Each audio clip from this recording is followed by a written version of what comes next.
Chapter 539. He silently hung up the phone and felt the cool breeze blowing through the window. He felt a little sad and a little pain in the ass. Qin Guang felt that Sister Wu Tong was in charge of killing and not burying. Although she was enjoying it, he was left hanging in the air. He couldn't go up or down. Although he knew that there would be some special services in this hotel, it was different now. He was also a public figure.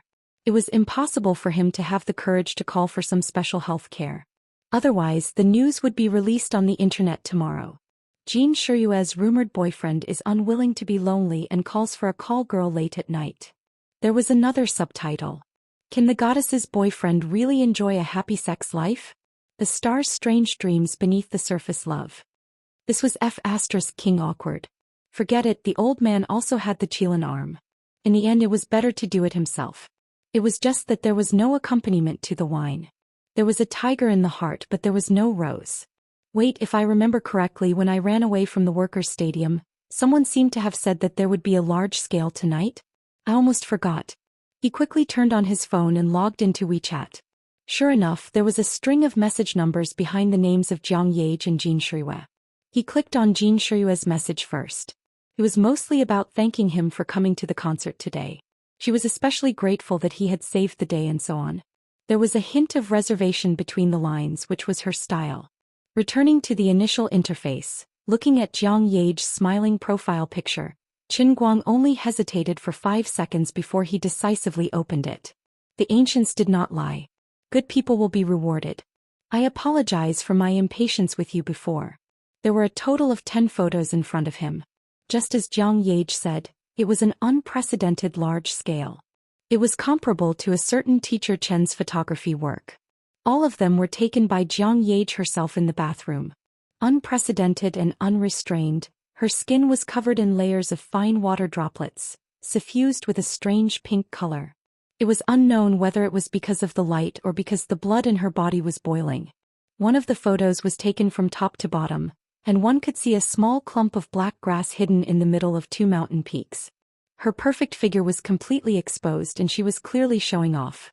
Look, my lower abdomen is so flat without any excess fat. There was another one where she was sitting on the edge of the bathtub and it was taken from the bottom up. The lens seemed to be covered with mist, obscuring a certain mysterious area. However, the more hazy the beauty, the more it could stir the fire in others' hearts. The biggest one was a front view of her in the mirror. She was standing very close to the mirror, and her exquisite figure was clearly displayed in the mirror. Everything looked so clear and the expression on her face was hazy and charming, but her left hand formed a V shape, betraying her usual playfulness and cuteness. Damn it! If it wasn't for the fact that he could see her face in 2 of the photos, and if it wasn't for the fact that her figure looked very familiar, Qin Guang would have thought that she had found these photos on the internet. Sigh, towards this classmate, Master Guang was also helpless. Although he knew that something was wrong, he was also a normal man. He really couldn't resist the unscrupulous photo attack of the dignified left and right-hand duo's top superstar, Enchantress Jiang Yage. My Buddha, I repent to you, I'm about to fall. As the saying goes, golden spears and armored horses fight 100 battles against 1,000 armies. About 10 minutes later, Qin Guang only silently threw a pile of tissues to the side of the bed, and then gave a simple reply to Jiang Yage. Awesome, I'm done. Thank you.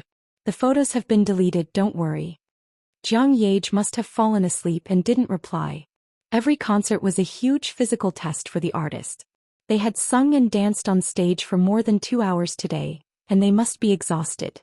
After a good sleep, Qin Guang woke up to a series of hurried knocks on the door early the next morning.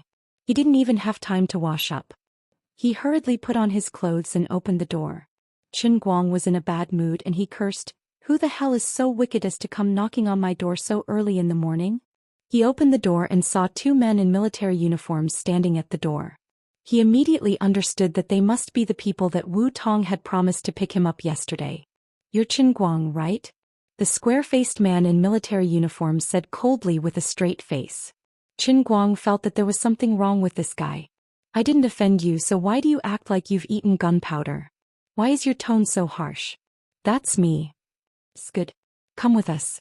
We're on a tight schedule and we don't have time to waste with you," the other black-faced man said as he reached out to pull Qin Guang.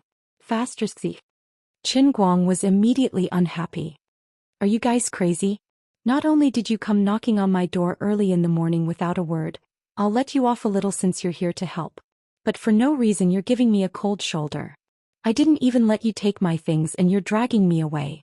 Did I dig up your ancestral graves or what did I do to offend you? What's wrong with you? Hey, don't overdo it.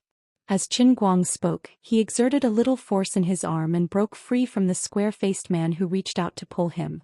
We're on a mission. I hope you'll cooperate. The square-faced man's face darkened.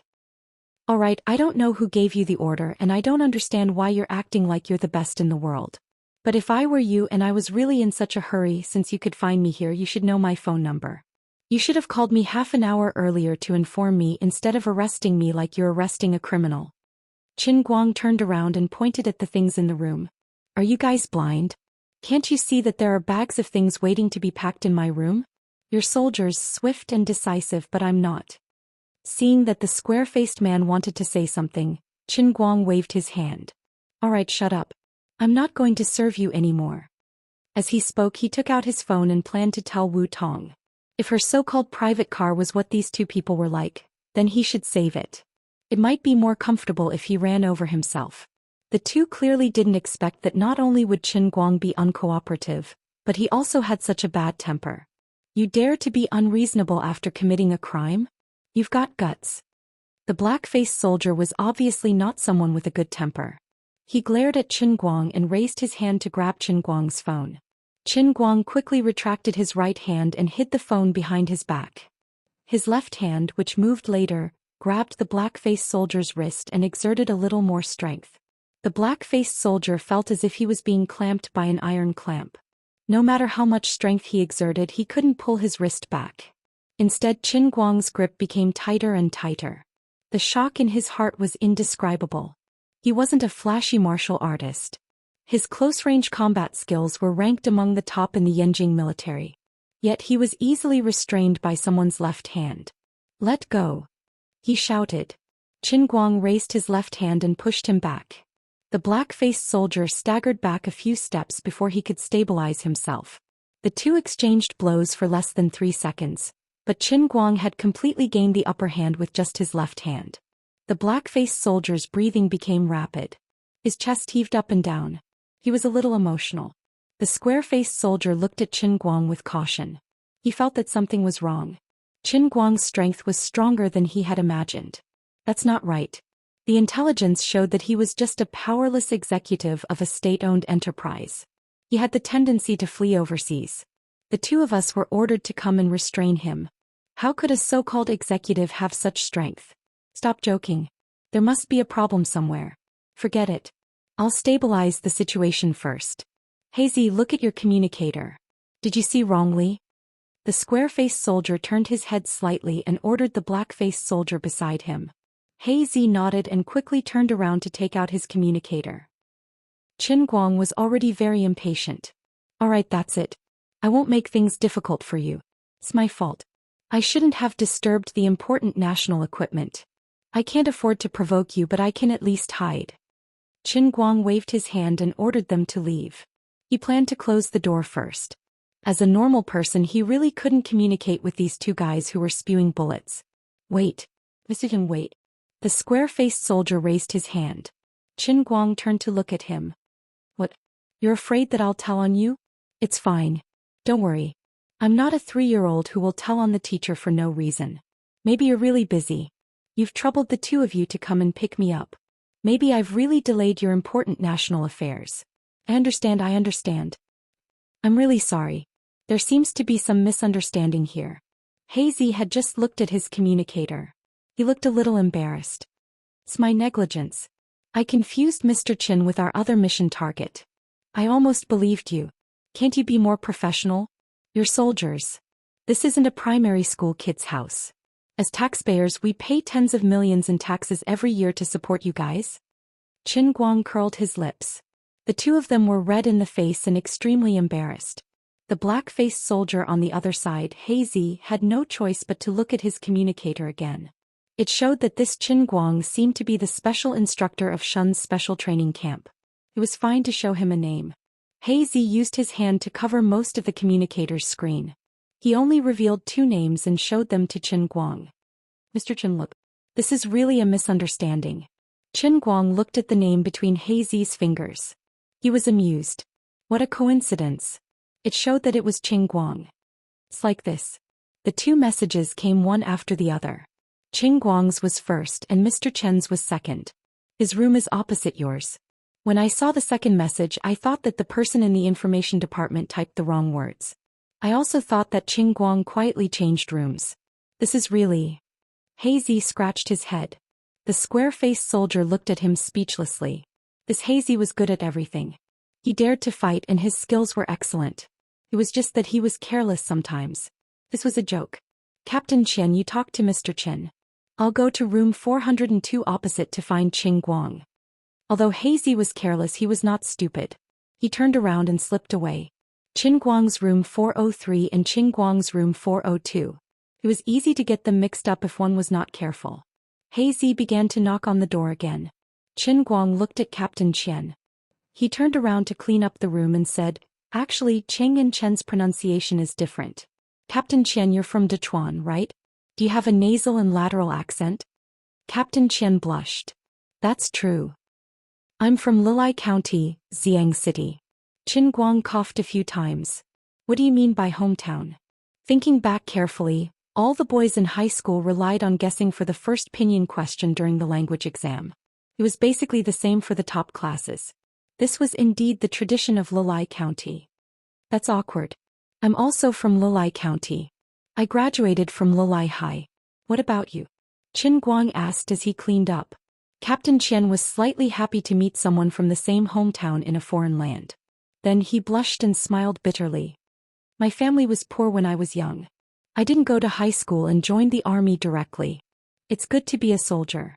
Many of my buddies have joined the army. My dad is also a retired soldier." Captain Qian felt that although this specially hired instructor Qin Guang was a young man, he had a good upbringing. Of course, this was also because it was comfortable and pleasing to the eye to see someone from the same hometown. In fact, strictly speaking, Qin Guang didn't show much of a good temper just now. Qin Guang couldn't be bothered to haggle with them anymore. If they really wanted to arrest him and mistakenly treated him as a criminal, then there was really nothing strange about their attitude just now. He had already committed a crime and they had already used the special forces. If they wanted to arrest him, they couldn't just let him eat a bowl of wontons and sing a song, right? The 2 chatted and became familiar with each other. However, Captain Qian didn't enter the door. Instead, he focused on the door of room 402 opposite. Blackie was still knocking on the door, but there was no movement from inside. Notebook, change of clothes, phone charger, tea, sports bag, dart box. Qin Guang was stuffing miscellaneous things into a large backpack. At this moment, the door of room 402 finally opened, but there was no one inside. Instead, a black muzzle peeked out. It was extremely creepy. This was the occupational danger of soldiers and police officers. Sometimes you thought it was a small mission, but in the process of carrying out the specific mission, the situation often changed in an instant and the next second your life would be in danger. Every year, many soldiers and police officers would die in the line of duty. They used their lives to protect the country and the people's property and lives. This was the situation at this moment. In an instant, Qin Guang, Captain Qian and Blackie's hair stood on end. Blackie's face darkened even more. Motherf *Ker, this executive named Qin Guang is at risk of absconding. It seems that it's not possible for him to abscond at all, but he was already prepared to run. However, he didn't expect the relevant departments to arrive so quickly. In a panic, he took out his weapon and planned to fight to the death. In a flash, Blackie suddenly dodged to the other side of the door, while Captain Qian rushed into Qin Guang's room. He opened his arms and subconsciously growled, "Mr. Qin, get down." He was really a competent and responsible soldier. In this life and death situation, he subconsciously expanded his body to protect Qin Guang. After all, Qin Guang's current identity was that of a civilian while he was a soldier.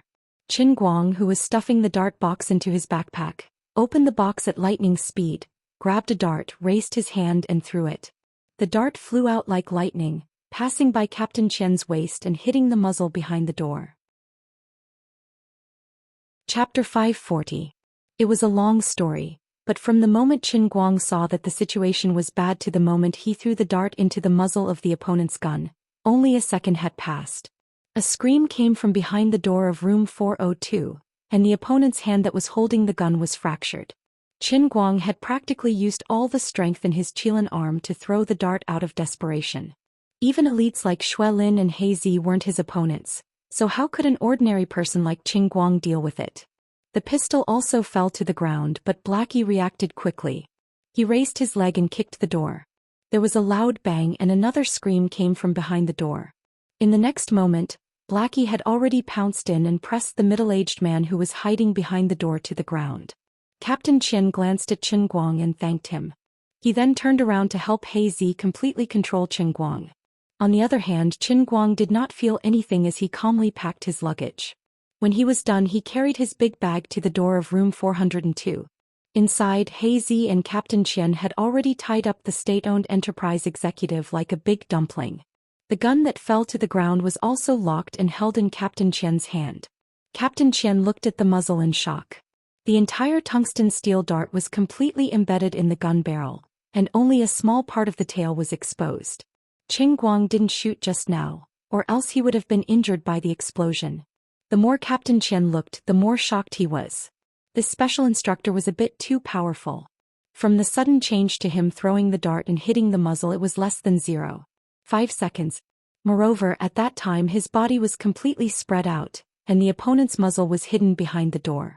The flight path of the dart was probably extremely small. No, if I remember correctly, I should have completely blocked it at that time.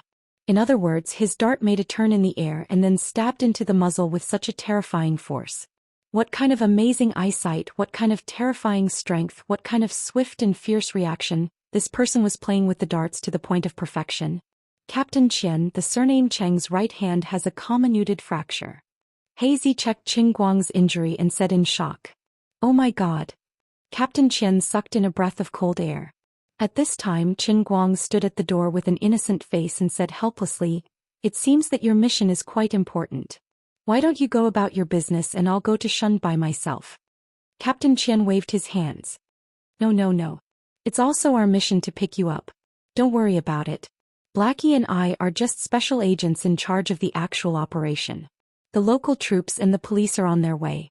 We'll hand him over to them immediately and there'll be nothing left for us to do." Soldiers had always worshipped the strong, not to mention that Qin Guang was ridiculously strong. Qin Guang's move just now, in addition to the strength he displayed when he easily pinched He Zi with his left hand, was enough to make Captain Qian and He Zi respect him from the bottom of their hearts. The three of them waited together for more than 10 minutes and the backup came late. When they heard that Qin Guang actually carried a gun with him, the level of the case was raised again. Previously, some of his problems were still in doubt, but he actually took it out when he was being investigated. This could only mean that the problem with him was more serious than they had imagined. After a while, Qin Guang finally got into Captain Qian and He Zi's car and went to Shun's special training camp together. "Instructor Qian, this time are you going to the special training camp to train Captain Shui alone, or do we all have the opportunity?" After sitting in the car for a short while, the outspoken He Zi couldn't help but ask. He even changed his title to instructor. Last night, Wu Tong's phone call had been hung up too quickly, and Qin Guang didn't know how she communicated with the special training camp. For a moment he really didn't know how to answer He Zi's question. He was afraid that he would say something wrong, and it wouldn't match up with Wu Tong and Shui Lin's communication with the troops. It was a small matter to cheat Shui Lin on the issue of discipline, but he couldn't cheat Sister Wu Tong. "He Zi, have you forgotten the military discipline? Don't ask questions that you shouldn't ask." Captain Qian saw that Qin Guang didn't want to talk about it, so he shut He Zi's mouth. The three of them chatted along the way and halfway through the car He Zi suddenly said, "Instructor Qian, I don't want to criticize you, but you really have a bad temper. When you grabbed my hand just now, I thought it was clamped by steel pliers. Come on you guys. I don't even know what's going on. I had a good sleep early in the morning and it's fine that I was knocked out of bed by the two of you, but the moment you came, you started to talk nonsense. You even said that I committed a crime and you even touched me first. How can I not be angry?" Qin Guang said angrily. Captain Qian apologized again. "It's a misunderstanding. It's all a misunderstanding." Qin Guang, who was sitting in the back, pursed his lips. Misunderstanding your face. It seems that the two of you usually handle cases like this, but it's no wonder. Qin Guang pulled out his gun at the slightest disagreement today. It shows that most of the criminals that the two of them usually face are vicious people, and the cases that they handle are also major cases. Naturally, when they are on a mission, they are more vicious than ordinary police officers. Looking at their organization, they belong to the military, but they do some police-related work. Although they didn't ask which unit they belong to, they can't run away from the word special service in front of their names. Perhaps they are similar to Xuelin's special team in the 5 capitals, specializing in some urgent and major situations that ordinary police officers and special forces can't handle. Oh right, after we go in, Instructor Chen, you must not wander around. Although you are a specially hired instructor, Shun's special training camp is a bit special. It has been many years since a non-staff member has entered Shun's special training camp. After going through a twisting and turning path for an hour, the tall green wall in front of them stood impressively in the valley. On both sides of the road were 2 mountains, and the solid wall that was several feet high was built at the exit of the valley. There were several dark holes on the wall, and no one knew how many pairs of eyes were watching outside. At the bottom of the high wall was a large iron gate that looked very thick. Even a layman like Qin Guang could smell the unusual atmosphere from the outside of Shun's special training camp. Captain Qian also greeted Qin Guang in advance. Hey, I understand. There are many rules in the army. I won't cause you any trouble. Qin Guang nodded. The two of them kept taking Qin Guang deep into the special training camp until Xuelin stood under a building with its back against the mountain. Only then did they hand him over. Xuelin was quite embarrassed. Brother Qin Guang, I'm really sorry to trouble you to come personally. Qin Guang examined Xuelin. Although Xuelin didn't grow any stronger in the past 2 days, Qin Guang's vigor alone made him look more imposing than 2 days ago. Evidently, Qin Guang had been exposed to the sun a lot. Don't be embarrassed. I didn't come for you. Oh right, where is Sister Wu Tong? In front of Xuelin, Qin Guang was straightforward and didn't hide anything from him. Sister Wu Tong's usual training area isn't here. He has to go further in. So troublesome? Qin Guang was distressed. Then do you have any way to use Yanjing's Skynet to help me investigate people? Xuelin was taken aback. She shook her head awkwardly. I really can't. I can use my connections to get Brother Qin Guang in as a special instructor, but using Skynet's resources to investigate people and things belongs to Sister Wu Tong's special training area. I can't do that unless it's a war. It's a little taboo for me to do that with my connections. Qin Guang was really confused by the extremely complicated things here. He hurriedly said, Okay, I won't beat around the bush. I came all the way here not only to help you with the special training, but also to find out where a few people are at this time. I don't believe that Wu Tong can't find a way to see me if she asks me to come here. Make a long story short, what should I do to get to her side? I had this idea before, but then Sister Wu Tong changed her mind. What did she say? She heard that you were going to teach me something, so she wanted to get you in as an external instructor for the special training personnel. But then I told her that Brother Qin Guang once said that special training can't be taught easily, and there's no way to teach more people, so she rejected this idea. I think she might be planning to find an excuse to ask for personal leave like she did last night to come here. Qin Guang was in a dilemma. If what Xuelin said was true, then didn't he come here for nothing? Although it was rare to meet Wu Tong and he was very happy and he might even be able to take advantage of her, his main purpose was not here. His motive for coming here was to investigate the family that was still in Yanjing and Wenwen's whereabouts. My motive was very pure. No, I have to think of another way. I must get to Wu Tong's special training area. Can you find a way to inform her? Ask her not to rush over tonight. I'll think about it carefully. I must go to her side.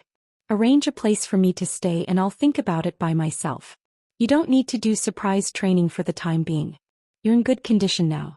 From now on, focus on recovery training and I'll give you special training tomorrow night. Also, you better think about one thing in your heart. Other than your comrades, what else in this world can't you give up? I'm not joking with you. My special training can really kill you if you're careless. Xuelin nodded and brought Qin Guang to the room that was already arranged for him in the 3rd-floor dormitory. However, after Qin Guang connected the computer, he didn't feel very good. There was no internet, wasn't this a trap? He was really bored, so he simply picked up the script of Women and started to ponder over it. He didn't know if it was because of the heavenly Holy Grail, but his memory seemed to be much better than before. In the past, it was more uncomfortable for him to memorize boring things. Now, although he didn't have a photographic memory, he basically memorized the script seriously, and his efficiency was at least several times higher than before. Qin Guang guessed that this might be due to the extra 200 years he lived in the Sea of Time. After all, he was experienced, knowledgeable, and had a strong memory. About an hour later, someone knocked on his door. It was Captain Qian. "Instructor Qian, are you there?"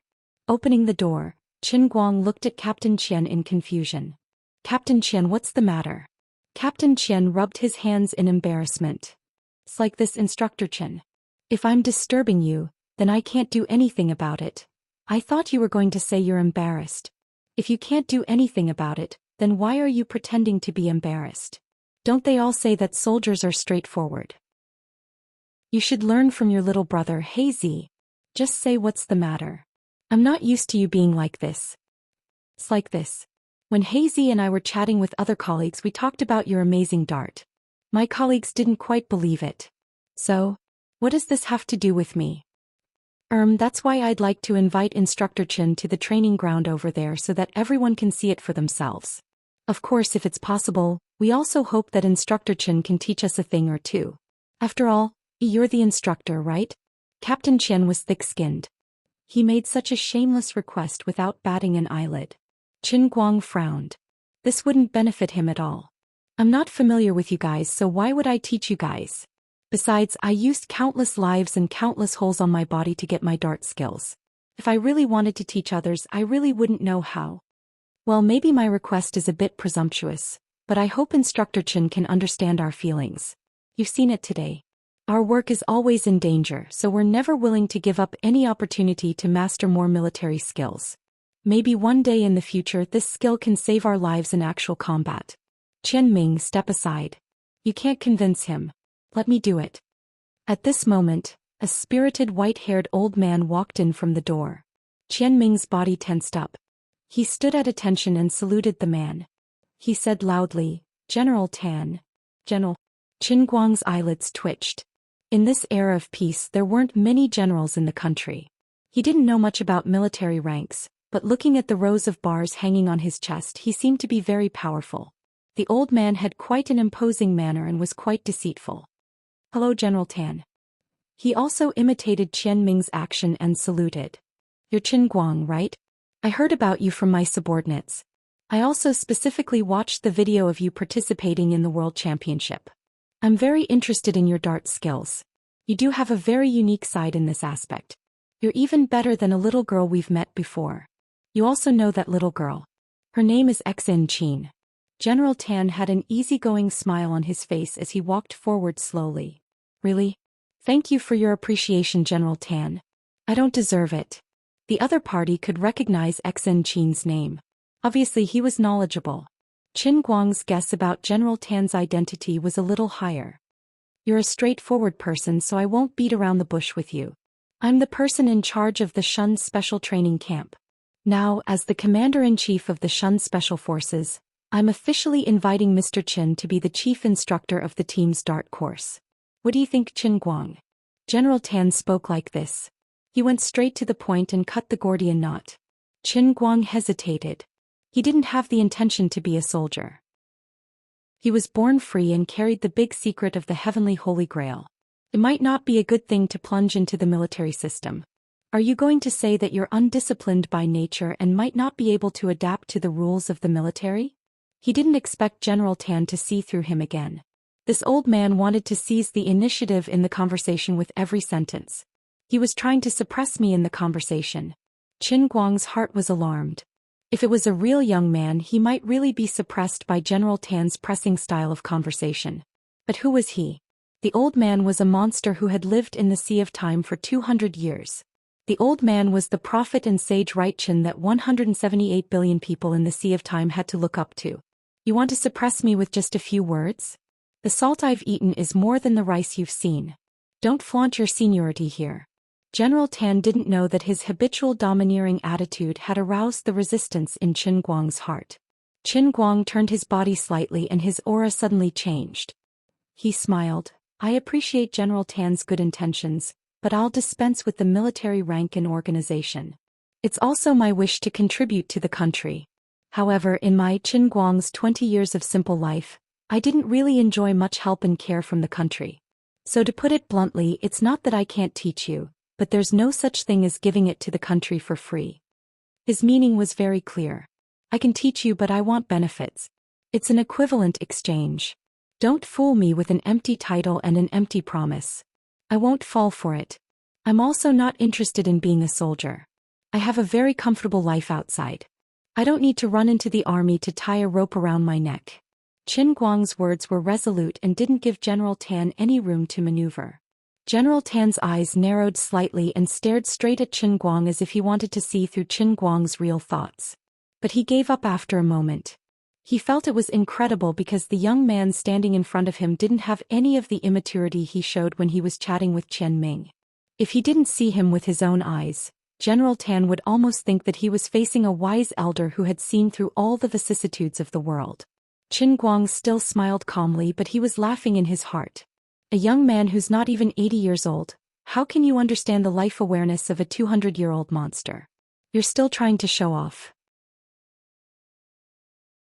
Chapter 541.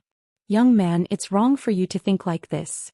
General Tan might have been in a high position for too long, so he was not used to Qin Guang's straightforward way of asking for benefits. He wanted to refute, but he felt that something was wrong. In his view of life, a person could give up anything for the country, even his life. How could he ask for benefits from the country just to be an instructor? He was a little unhappy and even wanted to use his identity to force Qin Guang, but he suddenly remembered a lot of things. This young man never seemed to be easy to deal with. Previously, the matter between him and Su Lijing caused a storm in the political circle, but it did not cause any big waves in the military circle. Only a few people paid more attention to this matter. What was done was done. Although Su Lijing's influence in the country was not small as a technocrat, although he had some connections, his foundation was not deep. He was not like the traditional forces in the military and political circles who had been deeply rooted for many years. Making a move against Su Lijing wouldn't be a huge blow to China. Perhaps his so-called comrades might feel sympathy for him, but there's no guarantee that anyone would dare to stand up for him and fight to the death with Qin Guang. But in any case, it happened after all. Qin Guang, as a mere college student, brazenly overthrew a big name who had been rooted in the domestic economic circle for many years. In addition, his love with Jin Shuiwei could not be ignored. Although in the eyes of the older generation like General Tan, no one was really optimistic about the young man's impulsive journey together. But that was Jin Shuiwei, not an ordinary female artist who changed boyfriends every day. The special family behind her was destined that every love of hers was not vigorous, but it must be extraordinarily serious. In any case, before the relationship between the two broke, Qin Guang was already half a member of the Jin family. Not only that, Xiao Shuai and Wu Tong also paid special attention to him. This guy also had a close relationship with the old man's grandson, so there was no need to force him. General Tan, I won't argue with you because it's meaningless. It's not that I'm being selfish, but there's something that's hard to say. How about this? Since General Tan knows Xen Qin, why don't you simply let Xen Qin represent her sect and teach you the art of concealed weapons? This move of Qin Guang's was called retreating in order to advance. General Tan used the fact that he knew Xen Qin to hint to Qin Guang that they had other choices other than him. Qin Guang, on the other hand, did the opposite. I'm not interested in your matter. Since you know Xen Qin, why don't you go look for her? Although Qin Guang had never entered the inner circle of the so-called inner force users, from the people and events he had come into contact with so far, it was obvious that these people with inner force were extremely special in the country. If the military wanted to obtain their abilities, the price they would have to pay would be far greater than expected. As expected, when General Tan heard Qin Guang's words, he became even more embarrassed. He thought to himself, I'm looking for you because you look like you're easier to fool. You're not like those sects with inner force users who are all cunning and often ask for exorbitant prices. Just to get Thousand Despair sect out of the situation of seclusion, they had paid a huge price. They even pushed Xen Qin, a little girl with a perverse character, to the position of the China Escort Association president. Even then, they still couldn't start a formal negotiation with Thousand Despair sect. God knows how much it would cost Thousand Despair sect to send someone as an instructor.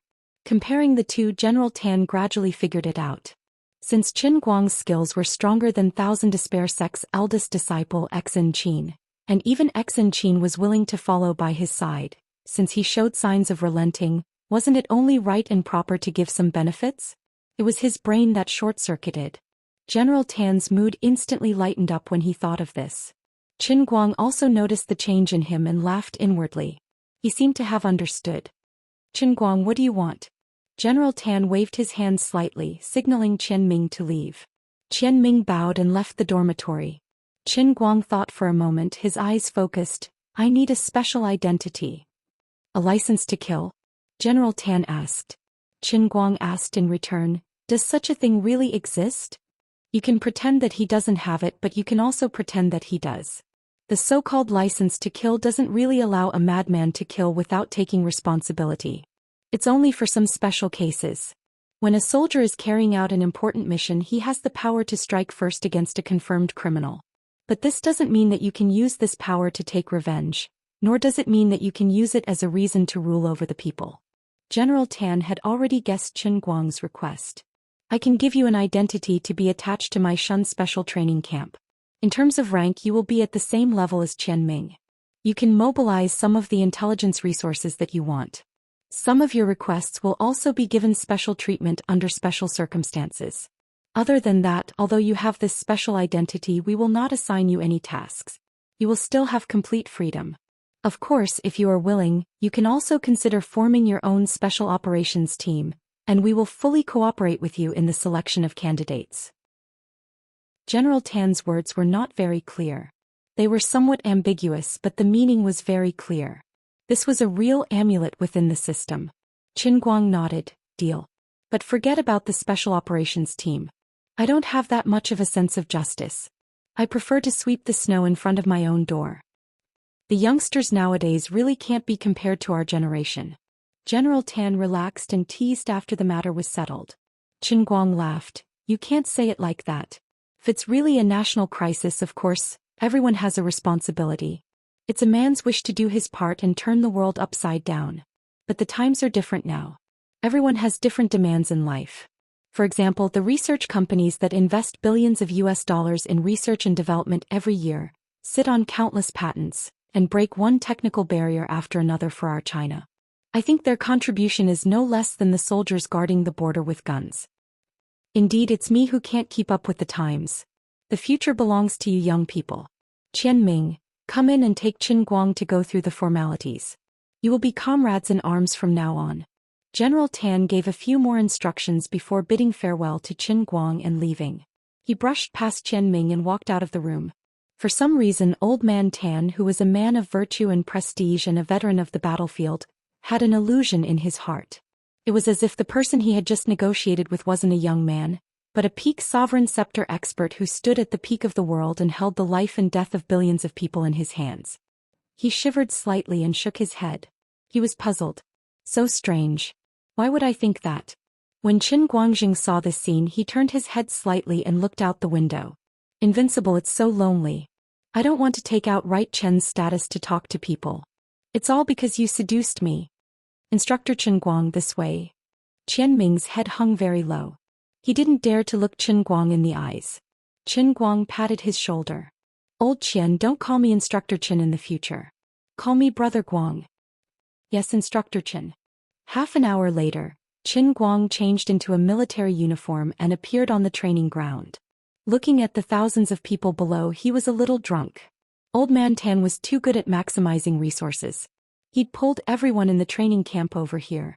What happened to the special elite training? If I'm not wrong, the people standing on the far left of the square formation are the cooks.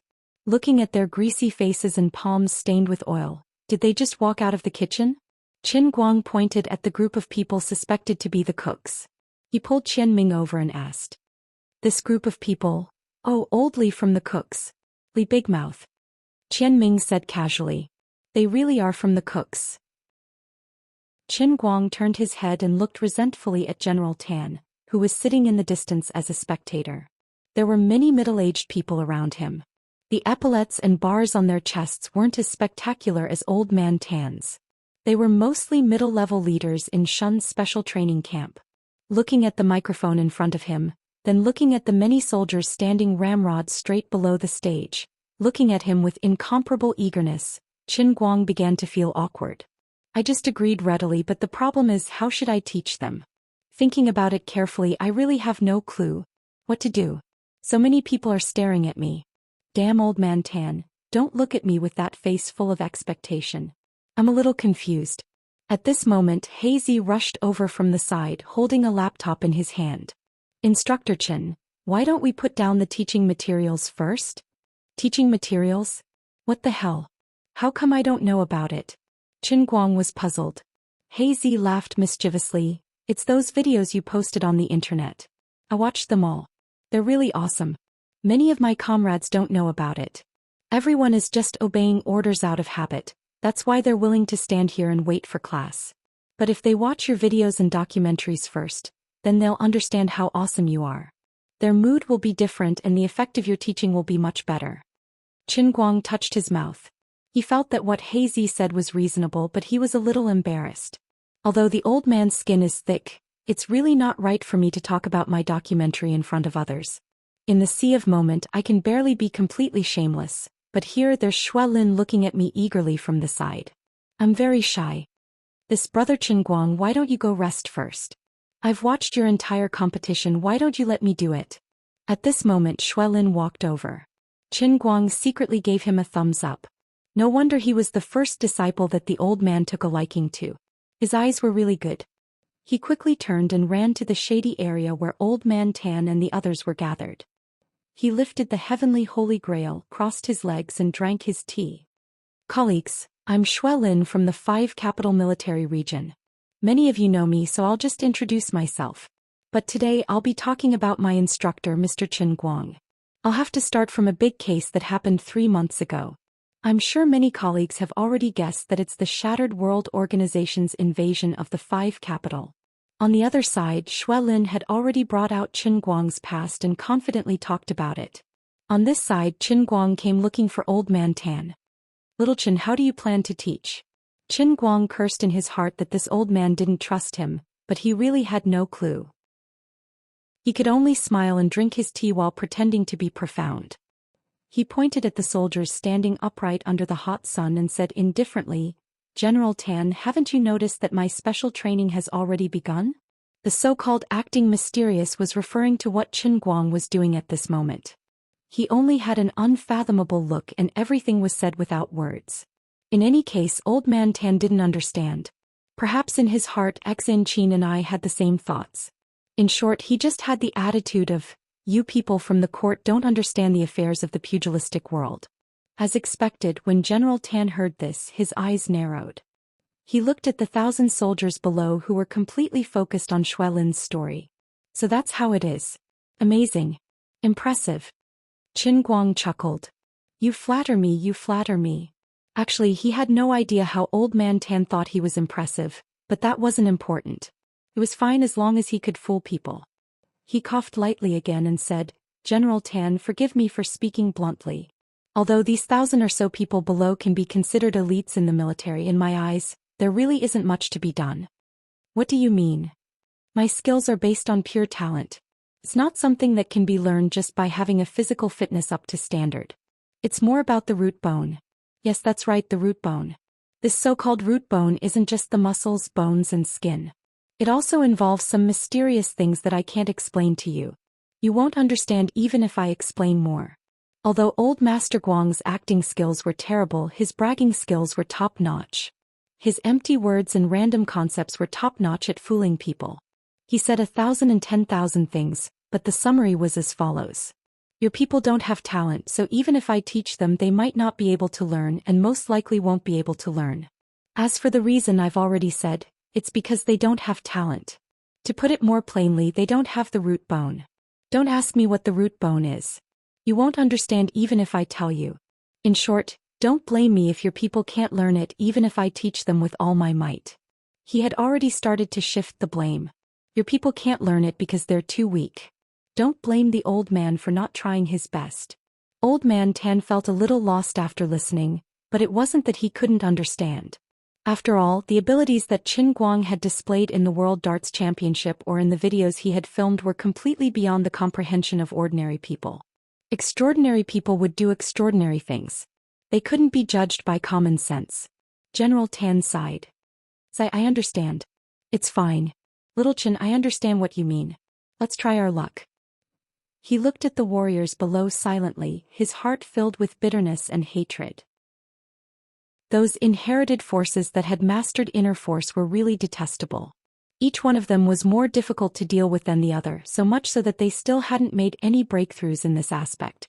If inner force could be popularized among the modern soldiers, how wonderful would that be? It was already so difficult to cooperate with the Thousand Despair sect, which was so desolate that it was almost lost, not to mention the other rumored forces such as the Wen clan that everyone knew was near Yanjing, but they were nowhere to be seen. Chapter 542. An ugly daughter-in-law would eventually meet her parents-in-law, and Qin Guang couldn't delay the time forever. General Tan and others were determined to sit here until they saw the special training course of the new chief instructor, Qin Guang. They didn't want to let Master Guang, who only wanted to fool them, have sores on his buttocks and be restless. About an hour later, Xuelin waved his hand heavily and said loudly, "As you can see, our new chief instructor Qin Guang is young.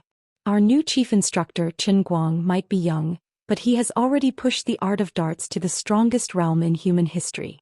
Even in the legends, it was absolutely impossible to find an expert like him who could shoot with such ease. Now I ask you, do you look forward to the opportunity to learn the unique skills of the chief instructor? Tell me loudly. Do you look forward to it?" Xuelin was very famous in the military circle of the five capitals, not because of who he was, but because of his daring style and the brilliant achievements of his team. Even in Yanjing, thousands of kilometers away, Xuelin's name was also very loud. After all, he had been among the best in the military competitions many times. His ability to express himself was also quite learned from his family. He flattered Qin Guang from all angles. He praised Qin Guang's skills, strength, eyesight, and comprehensive personal strength. Even Qin Guang himself blushed when he heard it. Qin Guang said, "After listening to you, I feel that I can fight a team alone. No one can stop me. I want to save the world and liberate all mankind." He himself was like this, not to mention the thousands of soldiers under the stage. Everyone raised their arms and shouted in unison, looking forward to it. "Next, let's welcome the chief instructor, Qin Guang." Xuelin shouted loudly, moved his body and made a leading gesture. Let's go. No matter." Qin Guang braced himself to stand on the stage, looking at the thousands of soldiers looking at him with extremely fanatical eyes, especially Li Dazue from the cookhouse. The small eyes on his chubby face were almost shining. How should I teach him? He took a deep breath and told himself, "Qin Guang, don't panic, don't be nervous. You are a fraud. That's right. Right now you're like Einstein who was invited to an elementary school. Don't show any signs of fear. Just say whatever you want as long as it's something they don't understand." I had to come up with a complete plan to trick them. First, I had to show off my skills on the spot to pave the way for my next trick. I'm not good with words. The first step was to find a suitable excuse for the sudden change in his speech style. 1,000 words are not as good as throwing a dart. As soon as he finished speaking, he took out a dart from his trouser pocket and threw it forward. The extremely sharp dart streaked across a distance of more than 100 meters and fiercely nailed into the doorframe of a door in the distance. Someone drew a hook on the door and my dart hit the tail of the hook. "Xuelin, go take a photo and then put it on the big LED screen behind me." 3 minutes later, thousands of elite soldiers and cookhouse members of Shun's special training camps stared at the photo on the huge LED screen. They all opened their mouths wide and couldn't speak for a long time. It was the dart that Qin Guang had thrown just now. Not only was the entire head of the dart stuck in the wooden board, but it was also inserted into the tail of a curved hook the size of a fingernail. At a distance of more than 100 meters he couldn't hit it with such accuracy, and it was even outdoors. This was not an indoor game like the World Darts Championship. Crossing such a long distance, his strength was beyond the comprehension of ordinary people. Moreover, he had to consider the influence of the air and wind, but he was still confident that he could hit the target the moment he threw the dart. In addition, what's wrong with your eyes? Ordinary people can't see clearly at such a distance, okay? Even the sharpshooters in the army wouldn't dare to say that they could control the accuracy of a sniper rifle below the millimeter level from such a distance. Are you still human? Everyone, including General Tan, was shocked. Seeing is believing. No matter how much you see it on TV, it's still not as shocking as seeing it in person. General Tan's heart was lifted. This kid's ultimate skill really lived up to its name. No, it's even stronger than the rumors. He was just fooling around in the World Championship. He had never shown his true abilities. I underestimated him. Giving him a special identity will definitely be worth the price. Qin Guang keenly observed everyone's expression, especially Old Tan's intoxicated and satisfied face. Very good, this is the effect I wanted. He let out a long sigh of relief. The first step of the deception plan was very successful. Next, I had to say a very pretentious line to see if I could fool these people, especially Old Man Tan. What I said next was very important. The second step is to completely pull this matter into metaphysics. If you can't learn it, it's because you don't have enough talent or fate. It's definitely not because I didn't teach you anything. As everyone can see, and as Xuelin said, I am indeed the strongest dart thrower in the entire history of mankind. I have absolute confidence in this. Even a robot can't be more accurate than me with a gun. Everyone nodded, not feeling that he was bragging at all. I'm also very willing to pass on my skills to you, so I accepted the responsibility of the chief instructor that General Tan gave me. Everyone is responsible for the rise and fall of the country. Everyone's eyes became more and more fanatical. But I can't guarantee that any of you will be able to learn it. Everyone was in an uproar. Your aptitude is too poor. I really can't be satisfied. Other than that, this kind of skill that surpasses the limits of human beings is more about one word: enlightenment. If hard work can lead to greatness, then what's the use of geniuses in this world? Only true geniuses can grasp that 1% inspiration after putting in 99% of their sweat. First, he used the appropriate foreshadowing to strike everyone's confidence. This was exactly what Qin Guang did. Next, it was the most crucial time to fabricate his skills. Next, you have to remember every word that I'm about to say. My special training will never teach you how to hold a dart, how to throw a dart, and how to exert force. Those are the most inferior skills in the mortal world. Relying on these training, you can only become an amateur dart athlete at best, which is 9 levels lower than my realm. If you want to learn my skills, the only way is to use your heart. You have to let yourself believe that your dart will definitely hit the target after it is thrown. Only by making the belief in the depths of your heart extremely firm, can you make every organ and every cell in your whole body listen to your command when you throw the dart. Remember my mantra: the heart arrives first, the dart arrives at the same time. Calm your mind and sharp your eyes like an eagle. If you can do these 4 points, your dart will be invincible. Every time you want to throw a dart, you will see a path. Your dart will follow this path that only exists in your heart and go straight to the target you want to hit. You have to be extremely, blindly, and downright confident. I'm done. That's the end of the special training. Qin Guang said solemnly, then took out the remaining 11 darts in the dart box in one go, and shot them at the previous door. The 11 darts shot out at the same time, nailing a 5-pointed star on the door, and one of the darts with a red tail was right in the middle of the 5-pointed star. Then he swung his hands, turned around, and left without any hesitation. He had achieved his goal. It seemed like he was rambling on about a lot of mysterious things, but in fact he didn't say anything at all. But other people didn't think so. Even General Tan, who was an experienced and knowledgeable person, was completely stunned by his words and the last trick that he revealed. Old Man Tan looked at Qin Guang's back with a complicated expression. Was this the ultimate hidden weapon technique that was even more powerful than the Thousand Despair sect? The heart arrives first, the dart arrives at the same time. Calm your mind and sharp your eyes like an eagle. Truly unfathomable. Truly unfathomable. Commander-in-Chief, how are our people going to practice? A sensible person next to him realized the problem. This chief instructor didn't even say how to practice. General Tan glared. Didn't he just say that he doesn't care to teach these low-level techniques, and we don't have the face to learn them? What we really need to think about is what he said just now, and the indomitable momentum he showed when he threw the dart. Martial arts experts are extraordinary and can't be measured by common sense.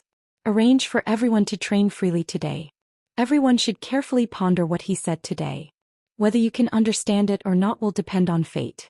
I hope our people can fight for their dignity. Qin Guang returned to his room and laid on the bed, playing with the ID he cheated from Old Man Tan. He also sighed. I want to be a sincere and upright person so much, but fate makes fools of me, forcing me to be a scammer. Hao Kai was in a good state today, so he managed to muddle through. Is Brother Qin Guang here? At this moment Xuelin's voice came from outside. Qin Guang jumped down, opened the door and pulled Xuelin out. Let's go, take me to the intelligence department. Wait, Brother Qin Guang, wait. The leaders at the police special training area heard about what happened here and want you to go there to give them a lecture. I know you want to investigate people, but it has to be at the police special training area. Okay, let's go. The two walked a few steps and Qin Guang found that Xuelin kept looking at him with a strange expression. Why are you looking at me? To be honest, Brother Qin Guang, you look very handsome in a military uniform. Save it, don't fool me. I don't have the intention to be a soldier. AI. Xuelin sighed again. Why are you sighing? Xuelin hesitated and said, in a few days, I'm afraid I won't be able to be a soldier for the rest of my life. What do you mean? Nothing, let's go. Xuelin suddenly smiled and hid her troubled appearance in the bottom of her heart. Don't be mysterious. The two came to the police special training area side by side. Although it was also located in the special training camp of Shund, it seemed to be a completely different system from the outside. In addition to a slight intersection when entering and exiting, it was almost completely isolated. Qin Guang was not in the mood to visit it.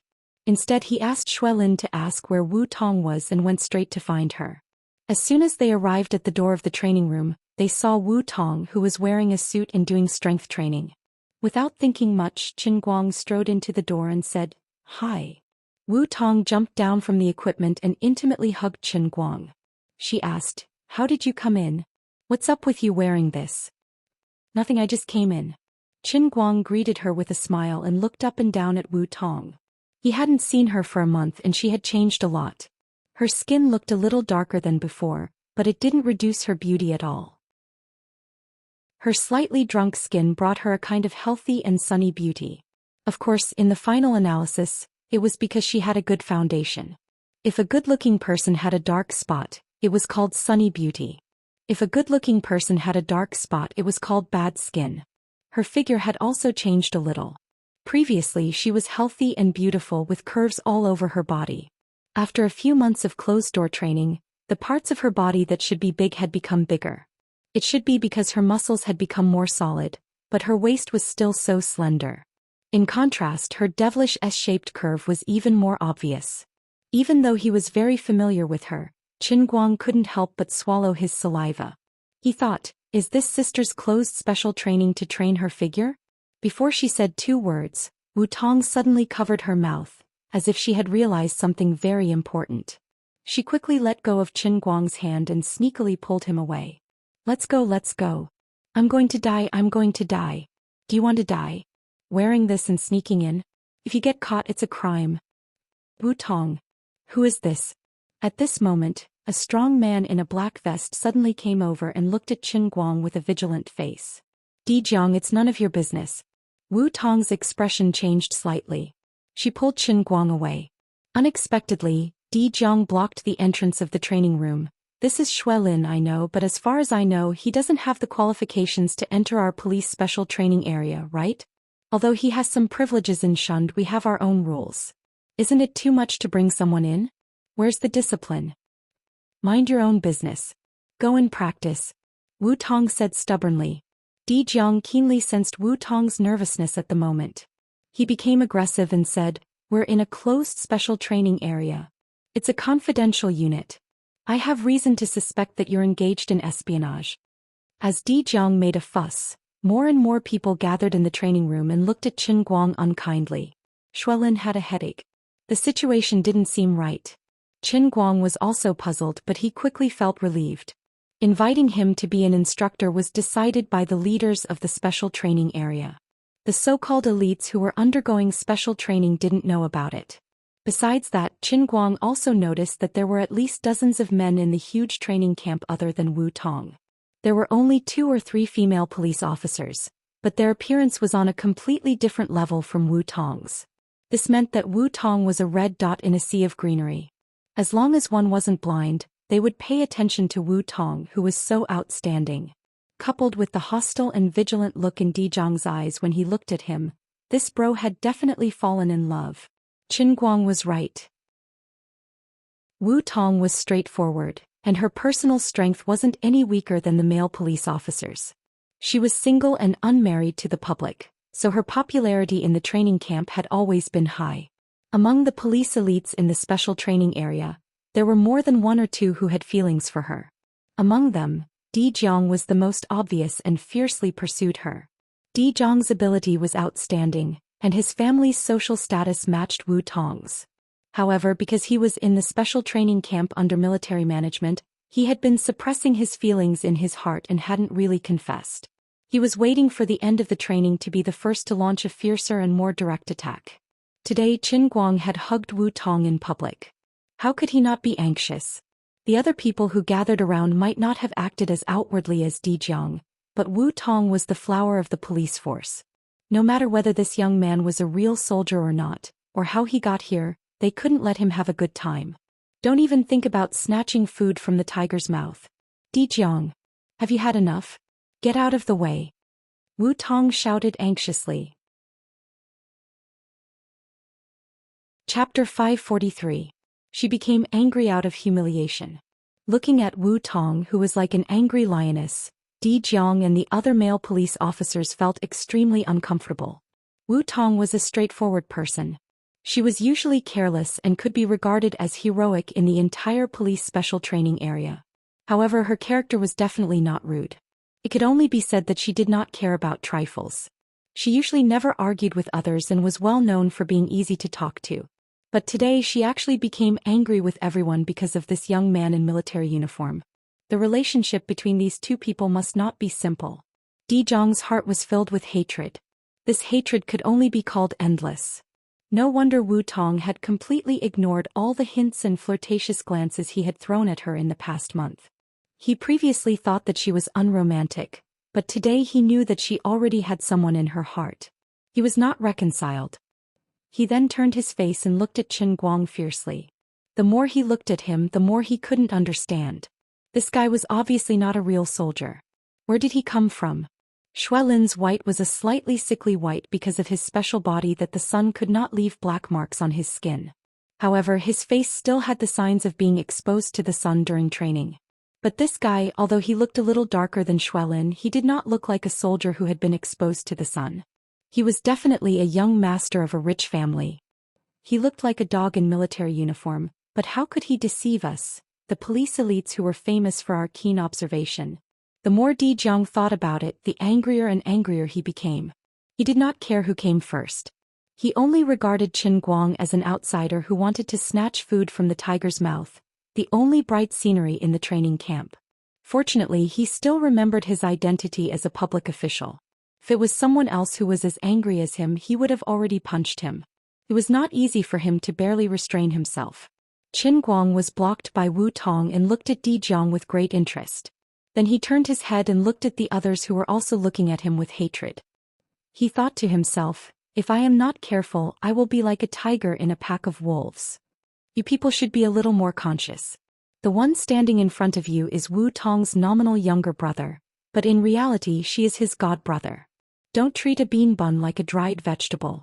I haven't said anything yet and you're already stepping on my face? Sister Wu Tong, stay out of this. Qin Guang took a step forward and gently pushed Wu Tong to the side. He stood in front of Di Zhang and raised his head to look at the dark-skinned man. He was a head shorter than Di Zhang, but he didn't lose in terms of aura. Alright, you can move aside. Whether I'm a spy or not is not up to you. How I got in is none of your business. If you don't want me to do something, I'll do it anyway. Truth be told, if Qin Guang were to bring out his title as the chief instructor of darts, even if he couldn't scare them to the point of peeing their pants, he could at least get them to calm down and consider what's going on. After all, they're all adults, not kids. Besides, he was brought in by Xuelin. Even if it was against the rules, it was not up to the students to deal with it. The discipline department would deal with it. Di Zhang was still suppressing his anger. He opened his arms and blocked the door, refusing to budge an inch. This guy is really stubborn. Qin Guang pinched his chin. You're an old man. Don't act like a little kid, okay? Look at how angry you are. I feel ashamed for you. It reminds me of my friend who stole my lollipop when I was 5. Qin Guang's repeated provocation finally made Di Jiang explode. He glared at him. Are you done? Qin Guang still looked calm. I haven't said anything yet. Aren't you the one who has been throwing a tantrum? Do you need me to find a mirror to help you see how childish you are now? As he spoke, he turned his head and put his arm around Wu Tong's shoulder. Sister Wu Tong, I really thought you were practicing your skills in some closed special training. Turns out you're in a kindergarten. Is this the so-called elite of the police? Di Jiang's breathing gradually quickened. He was about to lose control. In fact, he understood everything. Of course, he knew that he was being unreasonable. But he just couldn't swallow it. His mind kept replaying the scene of Wu Tong and Qin Guang hugging each other affectionately when they met. Now he saw him put his arm around Wu Tong's shoulder in public. His lungs were about to explode. The string in Di Jiang's mind snapped. He swung his fist at Qin Guang's face. He looked like he couldn't wait to punch Qin Guang to the ground. Wu Tong was shocked at first, but she immediately calmed down. She didn't panic at all. Xuelin was about the same level as Wu Tong. She knew Qin Guang's strength very well. Maybe Qin Guang would be defeated by Di Jiang in other military skills. But in terms of fist skills, 10 Di Jiangs might not be a match for Qin Guang. Di Jiang looked like he had lost his mind because of anger. But when he swung his arm, he was very alert and looked at Wu Tong's expression. He thought to himself, you'd better come up with some melodramatic plot so I can make a fuss. During the closed special training, you let your boyfriend sneak into the special training camp. Such a serious disciplinary problem is enough to make you two suffer. With Wu Tong's background, it might not be a big deal. But her little boyfriend, no matter who he was, would have a good ending. But why doesn't Wu Tong look nervous at all? Doesn't she know how hard my fist is? There's no reason. Bang. While Di Jiang was puzzled, his fist was pinched by the fingers of Qin Guang's left hand. He tried to exert force forward, but he couldn't move at all. The scene at this time looked very strange. Di Jiang was maintaining the posture of exerting force forward. His movements were standard and his body was stretched, which was very convenient for him to exert force. The muscles and veins on his right hand were bulging, full of power. But Qin Guang's right hand was behind his back, and his left hand was raised in a Z shape in a very awkward way. His back was straight and his body was as steady as Mount Tai. His left hand seemed to be holding a balloon lightly. How could it be? Di Jiang roared in his heart. What the hell does this person do? He looks like a pretty boy, but what the hell is his strength? Is he a monster? Big question marks kept appearing in Di Jiang's heart. When he looked at Qin Guang again, his eyes were a little strange. He's really a spy. Everyone, let's do it together. Catch him. Di Jiang growled while clenching his teeth. Only a series of muffled roars came from his mouth, and blue veins as thick as a little finger spread from the bottom of his neck. Qin Guang still didn't move a single inch. Although the others felt that Di Jiang seemed to have gone a bit too far, it seemed like it was not the time to help reason and not help family. Moreover, just now Qin Guang had called Di Jiang a little brat, which made these colleagues who had been with Di Jiang day and night for the past few months feel unfair for him. You're not an old man, you're just a little brat who still smells of his mother's milk. Where did you get the big face to flaunt your seniority here? Therefore, everyone looked at each other and moved forward one after another. They were really going to make a move. All of you stop. Wu Tong's almond-shaped eyes were wide open. He was completely infuriated. Xuelin also didn't care about any discipline issues. She slightly bowed and got into a fighting posture. All of you save it. You don't have guns. What right do you have to fight me? Right at this moment, Qin Guang suddenly grinned. He suddenly exerted force in his hands. He was going to make a move for real. How could the strength of his Qilin arm be compared to that of an ordinary person like Di Jiang? He didn't seem to explode, but Di Jiang uncontrollably clenched his right fist. The next moment, Qin Guang's left hand grabbed Di Jiang's fist tightly. His right hand stretched out like lightning and pinched Di Jiang's waist in the shape of a claw. He exerted force in both of his arms at the same time. Get up. Di Jiang struggled with all his might and waved his hands and feet, but it was useless. His whole body was lifted up horizontally by Qin Guang like a piece of wood. Whether it was his right hand or waist, it was as if they were tightly clamped by a machine. He was in excruciating pain, but he couldn't break free. Get lost. Qin Guang shouted again. Di Jiang, the muscular man who weighed more than 100 kilograms, was thrown out like a shot put. He flew more than 10 meters and landed on the sports cushion with a bang.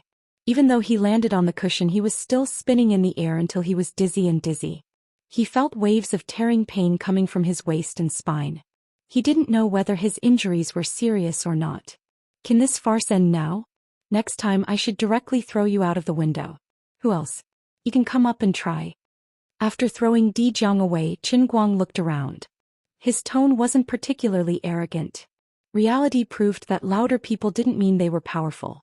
The other police special training area students looked at each other awkwardly. They didn't know whether they should go up or not.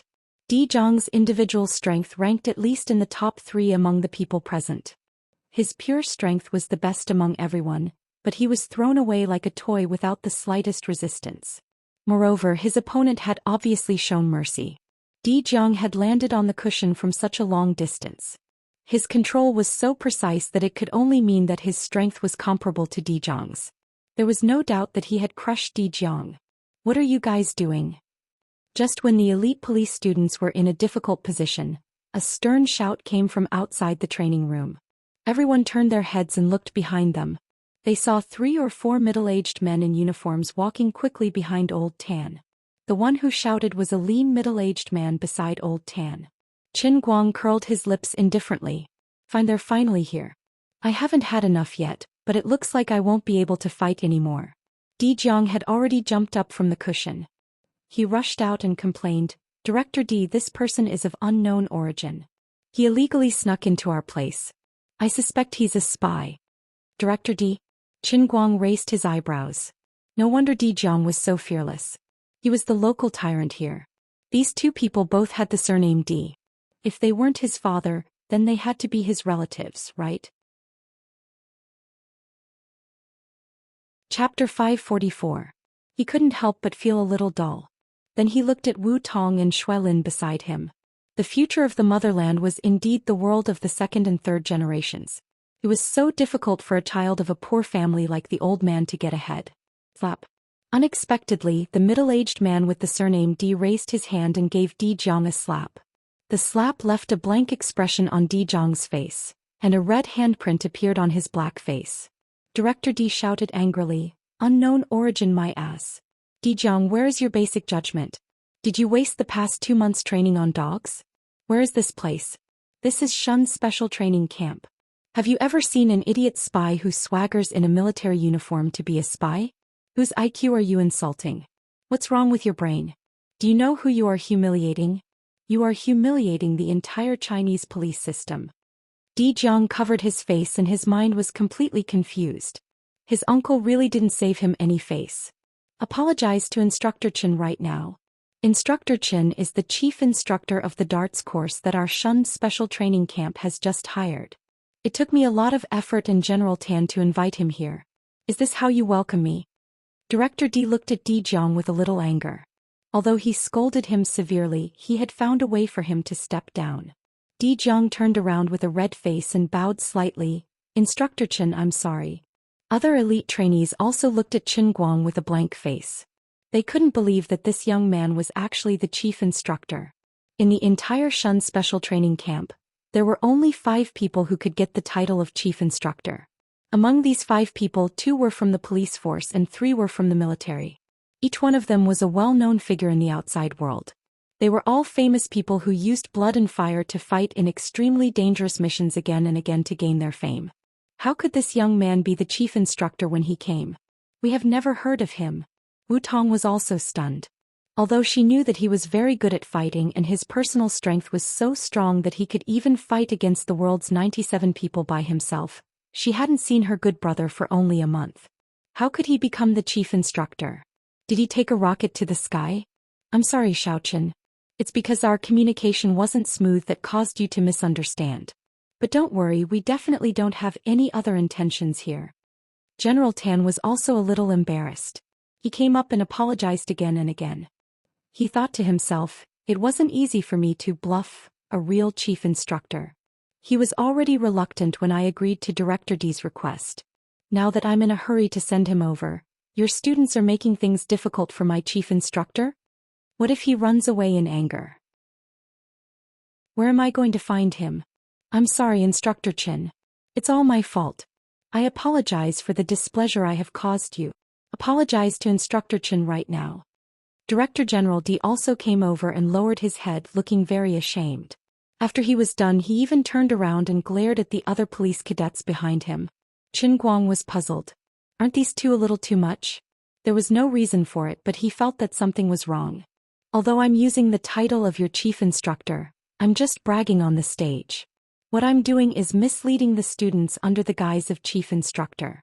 It's impossible for me to teach anything real. These two are too attentive. He smiled at the police cadets who were apologizing in unison and told them that it was fine. However, he was feeling very suspicious in his heart. Although he wasn't very clear about the level of Old Man Tan and Director General D, he could guess even if he used his toes to guess that these two were big shots. There was no reason for them to be so humble in front of him. Therefore, I have reason to think that these two people have ulterior motives towards me. Could it be that they are interested in me? Qin Guang leaned slightly against the wall and stuck his butt against the wall. An incomparable sense of security slowly enveloped him. Everything was stable now. Fortunately, Instructor Qin is magnanimous and didn't argue with you. Go and call everyone to the field. Gather in 10 minutes to receive Instructor Chen's special training. Oh right, Wu Tong and Xuelin don't need to go. You are Instructor Chen's assistants. He had no idea what Qin Guang was thinking about. Director General D waved his hand and arranged things. Little Qin, you're really a young talent. It's the country's great fortune to have you teach us everything you know. On the other side, General Tan's face was flushed with excitement. As he spoke, he grabbed Qin Guang's hand and slapped it back and forth. Qin Guang was shocked. Old veteran. Don't mess around. This taste is too strong. I can't accept it. I really didn't expect it. It's really... Old Man Tan said and wiped his tears. To be able to see the military elites master martial arts that are comparable to inner force in my lifetime, I, Tan Zhaohua, did not let down the old leader who gave me the heavy responsibility. Even if I go to the underworld after I die, I will still have the face to see the predecessors and martyrs. Qin Guang's eyelids lifted. Wait, what? What did I just hear? Mastering martial arts? Don't scare me. Someone really learned it. Impossible. He felt like he was listening to a fairy tale. I don't even believe it myself. Seeing Qin Guang looking at him in shock, Tan Zhaohua thought that Qin Guang was feeling uncomfortable from his crying, so he calmed his emotions and said, I'm sorry for making a fool out of myself. I was too emotional in my heart and I couldn't control myself. It's fine, it's fine. It's not worth General Tan's attention. Qin Guang had a myriad of questions in his heart, but he couldn't ask them. After all, he was the one teaching the special training class, so he couldn't possibly ask others if their people had succeeded. Otherwise, wouldn't that be a huge scam? Tan Zhaohua didn't notice Qin Guang's awkwardness at all. Instead, he held Qin Guang's hand even more excitedly. This isn't the power of Weibo. It hasn't even been 2 hours since little Qin started your special training class. There are already 3 people who suddenly had an epiphany just like you said. Qin Guang's eyes widened. What the F***ck special training has an effect. There are actually people who can learn something. Don't scare me. He was speechless. No wonder Old Man Tan and Director D respected him as if he was a god. If someone really mastered it, they would explain everything. If it were him, the two of them would also kneel. This. He didn't know what to say. Little Qin, your great kindness. Tan Zhaohua couldn't stop. Xuelin was really embarrassed by the old man's snot and tears. She also noticed that Qin Guang was in an awkward situation and quickly came to his rescue. General Tan, don't be too excited. Since Bro Qin Guang has taken the position of chief instructor, he will definitely do his best. Qin Guang also silently withdrew his hand from the old man's and wiped his cold sweat. Yes, I actually didn't do much. It's nothing more than the master leading the way. The cultivation is up to the individual. They were able to have an epiphany because of their own hard work and talent. What kind of epiphany did those 3 people have? Who were the ones who had an epiphany? As the chief instructor, I'm very flustered and uncertain. Can we not dawdle here? Hurry up and let me see them. If he didn't take a look, Qin Guang wouldn't feel at ease.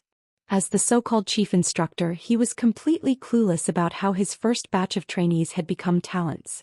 Finally, about 10 minutes later, he saw the 3 so-called disciples who had an epiphany in the police special training area. He felt a little uncomfortable. Looking at the greenish-gray glowing faith threads above their heads, he felt a little tired. What the hell? In the afternoon, the 3 of them had an inexplicable epiphany. Their worship and faith in him had obviously exceeded a certain limit. Even the white pillar of faith above their heads had undergone a qualitative change. It was no longer as simple as becoming thicker and thicker, but it had changed color. The color of the faith value thread changed from pure white to green-gray. It was no longer as thick as before, as if it had been condensed, becoming as thick as a hair. However, it still emitted a misty glow. Looking over, it looked like a faded rainbow was hanging on the foreheads of the 3 people. Was this the new world after a single person's daily production of faith exceeded 100? Does that mean that I've started the post-fan era because of a freak combination of factors? The era of my believers is about to arrive? Li Dazue, the 3 of you find the furthest distance that you think you can maintain your accuracy. Try a few moves. Qin Guang waved his hand and gave the order. A few hundred police students looked over curiously. Li Dazue from the kitchen was ecstatic. Chief instructor, you know me? Qin Guang nodded. I know you're from the kitchen. Alright, you guys can go. The strongest among his first batch of believers was actually Li Dazue from the kitchen. He alone had a daily production of more than 130 points of faith. 10 points more than the other 2. How much of a fool did you have to be to suddenly awaken in the art of darts? I understand now. A chef who doesn't know how to throw darts isn't a good special forces soldier. Li Dazue's furthest distance was 50 meters. The other 2 were slightly worse, but they were still more than 40 meters. Qin Guang was relieved. Although they had completely surpassed the concept of a normal person, they still couldn't be compared to the old man. They wouldn't go so far as to starve the master to death. He silently drank a mouthful of water to calm himself. He felt that he had a new understanding of the mysterious potential of humans. The 3 of them had pushed the power of their beliefs to the extreme. I had told them to be absolutely confident, but they had really numbed themselves to the point of blindness.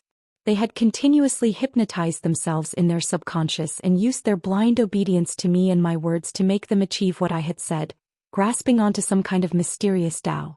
As believers, their faith was extremely fanatical. Perhaps in addition to the fact that their skills were beyond ordinary people, they had finally achieved this miracle. For example, Li Dazue, who was in charge of the kitchen, was said to be able to cook dozens of people's dishes in one pot. His arms were definitely not simple. They must be steady and heavy. Qin Guang touched his mouth. Under the old man's so-called pithy formula, their faith and bodies produced an incredible chemical reaction, and then they went against the natural order. In addition to these 3 people, Qin Guang also took a trip to the world in the cup. He found that in just one afternoon, the total production capacity of the darts god statue had increased by more than 3,000. Evenly distributed to everyone, it was 3 points per person. This had simply broken a new record of per capita faith value production. Perhaps when a few more devout lads like Big Mouth Li appeared in this group of people, the production capacity would soar even higher. Qin Guang couldn't help but smile. This was going to be rich.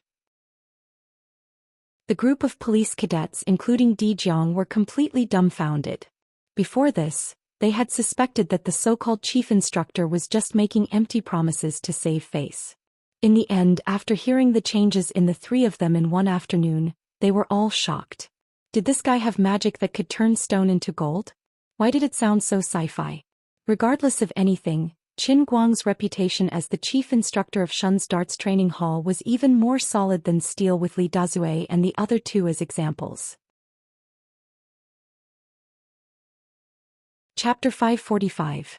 During the second special training, Qin Guang was already very familiar with it. He followed the same pattern from before and lied.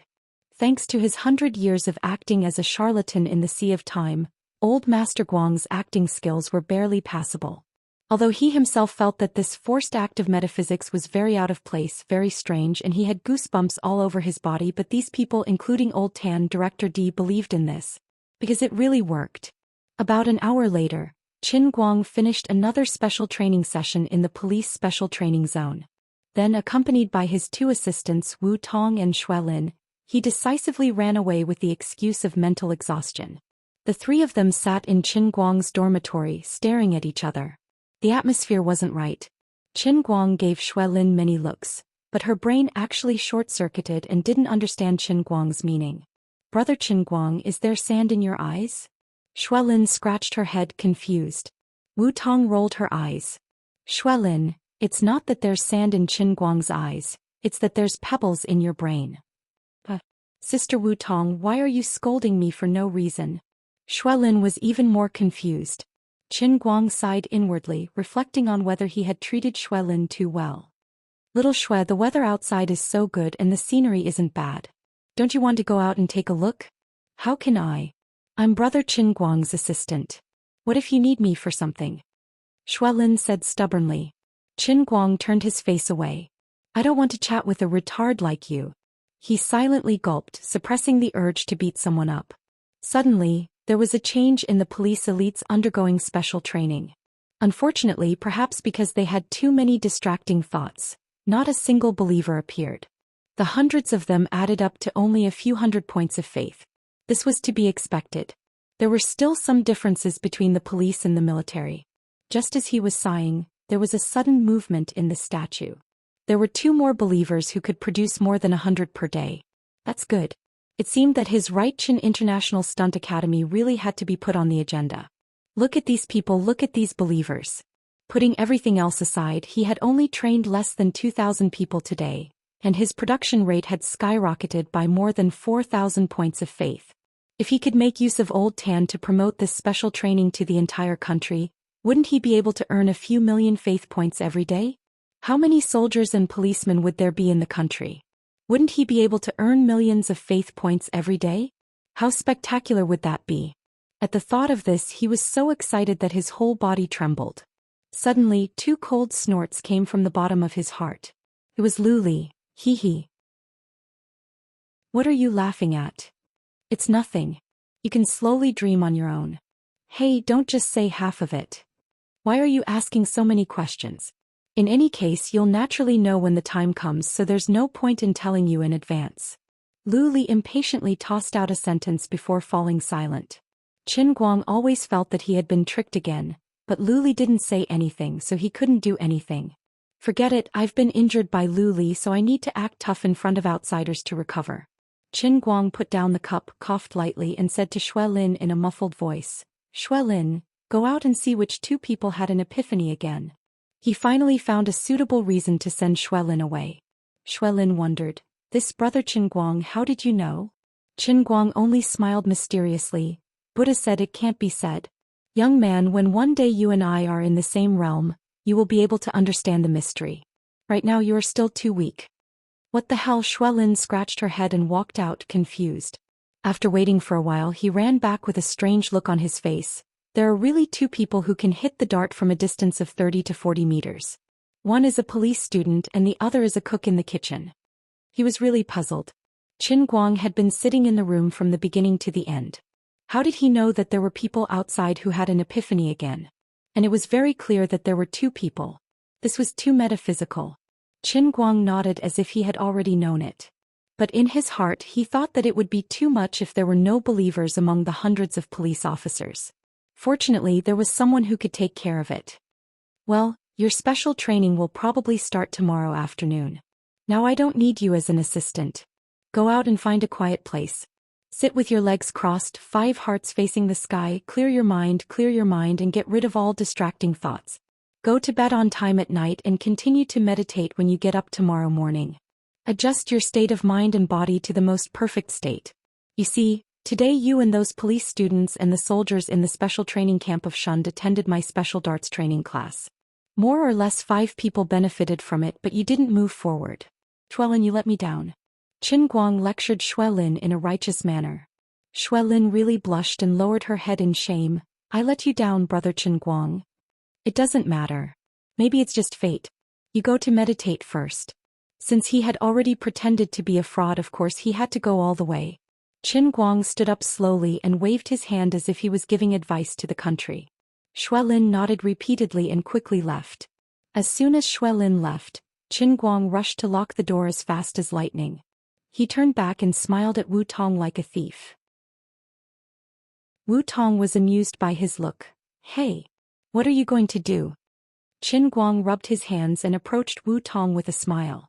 He wanted to pounce on her directly, but he felt that something was wrong. Indeed, when he was injured, Wu Tong had wiped his body. She had seen everything that she shouldn't have seen. At that time he was accidentally sent into the world of Qilin's arm. When she came out of the shower, she saw the scene of him going out. The relationship between the two had indeed gone beyond that level. But after not seeing each other for a long time, he couldn't just take advantage of her. It was too vulgar and might make her feel uncomfortable. Yes, I am a man with manners. I can't be dominated by my lower body. So he put away the creepy smile on his face and calmly sat next to Wu Tong. Nothing. I haven't seen you for a long time. I'm happy. It's good. Don't mess around. This is the special training camp. I don't have the guts to play around with you. Besides, you're too young to know the value of quality. You have to take care of yourself. If you have a weak kidney, you have to get better before thinking about it. For now, you better behave. Qin Guang's eyes widened. It took him a while to realize that in Wu Tong's mind he was still a young man with a weak kidney. Didn't Sister Tang Ying tell her? No. Qin Guang slowly recalled one night when he and Tang Ying were sitting side by side in her dorm room watching porn. Tang Ying was so tired that she almost broke her hand. She seemed to have made him swear not to tell anyone about it. So Sister Tang Ying definitely didn't tell Wu Tong that he didn't have a weak kidney. I'm still the scapegoat. This is a huge misunderstanding. Chapter 546. The owner of the most powerful pile driver in history was actually mistaken for a young man with kidney deficiency. This was even worse than Doi, okay? I'm not weak anymore. I'm really not weak anymore. Sister Tang Ying's medicine is quite effective. For the sake of welfare, I'll admit this illness, but I've already been cured, okay? What integrity. Let's scatter like birds and beasts. Wu Tong's face lit up. It was obvious that she was also looking forward to something. Back when she was taking care of Qin Guang in the ward, she refused to take her hand out. It was Qin Guang who forced her to take it out when his but couldn't take it anymore. Sister Dirty Tong had never been an ordinary person. But she immediately shook her head. I don't believe you. You must be lying to me. I've asked around. Kidney deficiency is a disease that comes and goes like a landslide. How can it be cured so quickly? It's only been a month and it's completely cured? Qin Guang was furious in his heart. Can't we talk properly? I've already accepted my fate. You won't even let me recover? Can't you just let me live? No, it's not like that. He struggled on his deathbed. Wu Tong put on a straight face and looked into his eyes seriously. You know I'm doing this for your own good. Really, don't be anxious and don't force yourself. It's not the right time yet. You know I really want to, but I have no choice. I have to be responsible for the rest of your life. I can't let you get seriously ill just because I want to feel good. Otherwise, how can I face your parents? I'm your sister that they've acknowledged. We have plenty of time in the future, okay? Qin Guang looked at her silently. What you said makes sense. I really can't refute it. But give me a chance to prove myself. Well, how about this? Let me touch through your clothes. I definitely won't put my hand in. This joke is too old. I've heard it so many times that my ears are getting calluses. After half an hour of negotiations, Qin Guang finally chose to give up. On the other hand, Wu Tong had already steeled her heart and refused to budge. She even looked as if she knew that Qin Guang was trying to quibble with her. In the end, she even said that it was fine to take advantage of him, but it had to be done in the presence of a famous doctor like Tang Ying. Her best friend, Miss Tang Ying, had to personally tell her that Qin Guang had fully recovered. Only then could she rest assured. If anything went wrong, Tang Ying would be able to adjust the treatment plan according to the premature ejaculation and treat it as a treatment. Qin Guang felt like the rest of his life was ruined. There was no way Tang Ying could testify for him. She had said that no one was to mention it, especially Wu Tong. Tang Ying might even add insult to injury. At the thought of this, Qin Guang felt that his future was filled with darkness. Can't we give them some benefits? If it were any other woman, Qin Guang would never speak so boldly. However, Wu Tong was different. When the two of them were in the ward, she was too aggressive. When they met for the first time today, Qin Guang was still a little restrained. But when the two of them were alone and chatted for a while, Qin Guang was pleased to find that his cheap sister still had the same familiar temperament and personality. He was also looking forward to something. The little devil in his heart was slowly playing tricks. Don't you want to investigate someone? It's almost dinner time. If you don't go now, they'll get off work. Wu Tong said as she got up and walked out. Qin Guang sighed. Forget it, let's get down to business first. The two of them walked out of the dormitory and easily entered the special police training area. They went straight to the office building behind. They didn't even need Wu Tong to tell them. Now that Qin Guang's face as the chief instructor was enough to sell, it wasn't a problem for him to investigate the residence of an ordinary family of 3 in Beijing. 10 minutes later, the two of them walked out of the office building side by side. Wu Tong said, "If you want to find someone, go ahead. Don't be impulsive and hurt him. I've investigated your family once, but I couldn't find any clues. It's not that simple." Qin Guang nodded. "I understand. I have to go back to the dormitory. After all, this is still the closed training period. I can't hang out with you all day." Wu Tong said as she was about to leave. "Oh yeah, when will your training end?" Wu Tong thought about it. "I'll probably go back when school starts. But by then I'll be the bureau chief of Wenxing. You can do whatever you want in Wenxing in the future. I'll protect you." "Of course." Returning to his room, Qin Guang flipped through the script while pondering about that family's matter. They're clearly here for a vacation and they got off the plane the day before yesterday. Their return flight was 4 days later, and they've also booked a hotel room for 7 days straight. So after he dealt with Xiao Shuizi's matter tomorrow, he would pay that family a visit. It was terrifying to think about it. Under the powerful intelligence system of the state, the personal information of these ordinary families had no privacy at all. Not to mention their whereabouts, even their call records for the past 6 months could be checked. Although they were not the focus of attention and there were only phone messages and no specific call recordings, it was enough to completely expose their family relationship. Unfortunately, nothing suspicious was found. There was another thing that made him very unhappy. There was no information on Wenwen in the entire intelligence system. Wenwen's home address, family relationship, and everything else seemed to be on the opposite end of the spectrum from the other family. One was completely exposed to the surveillance of the state, and the other seemed to not exist in this world at all. Comparing the two, it only made people's hearts go cold. Qin Guang did not know if it was because of the interference of too much power that Wenwen's information was blocked or something. Logically speaking, Wenwen should also have a household registration and identity card. Otherwise, how did she register for this university? "Sorry, the number you have dialed is temporarily unavailable. Please try again later." Qin Guang silently hung up the phone.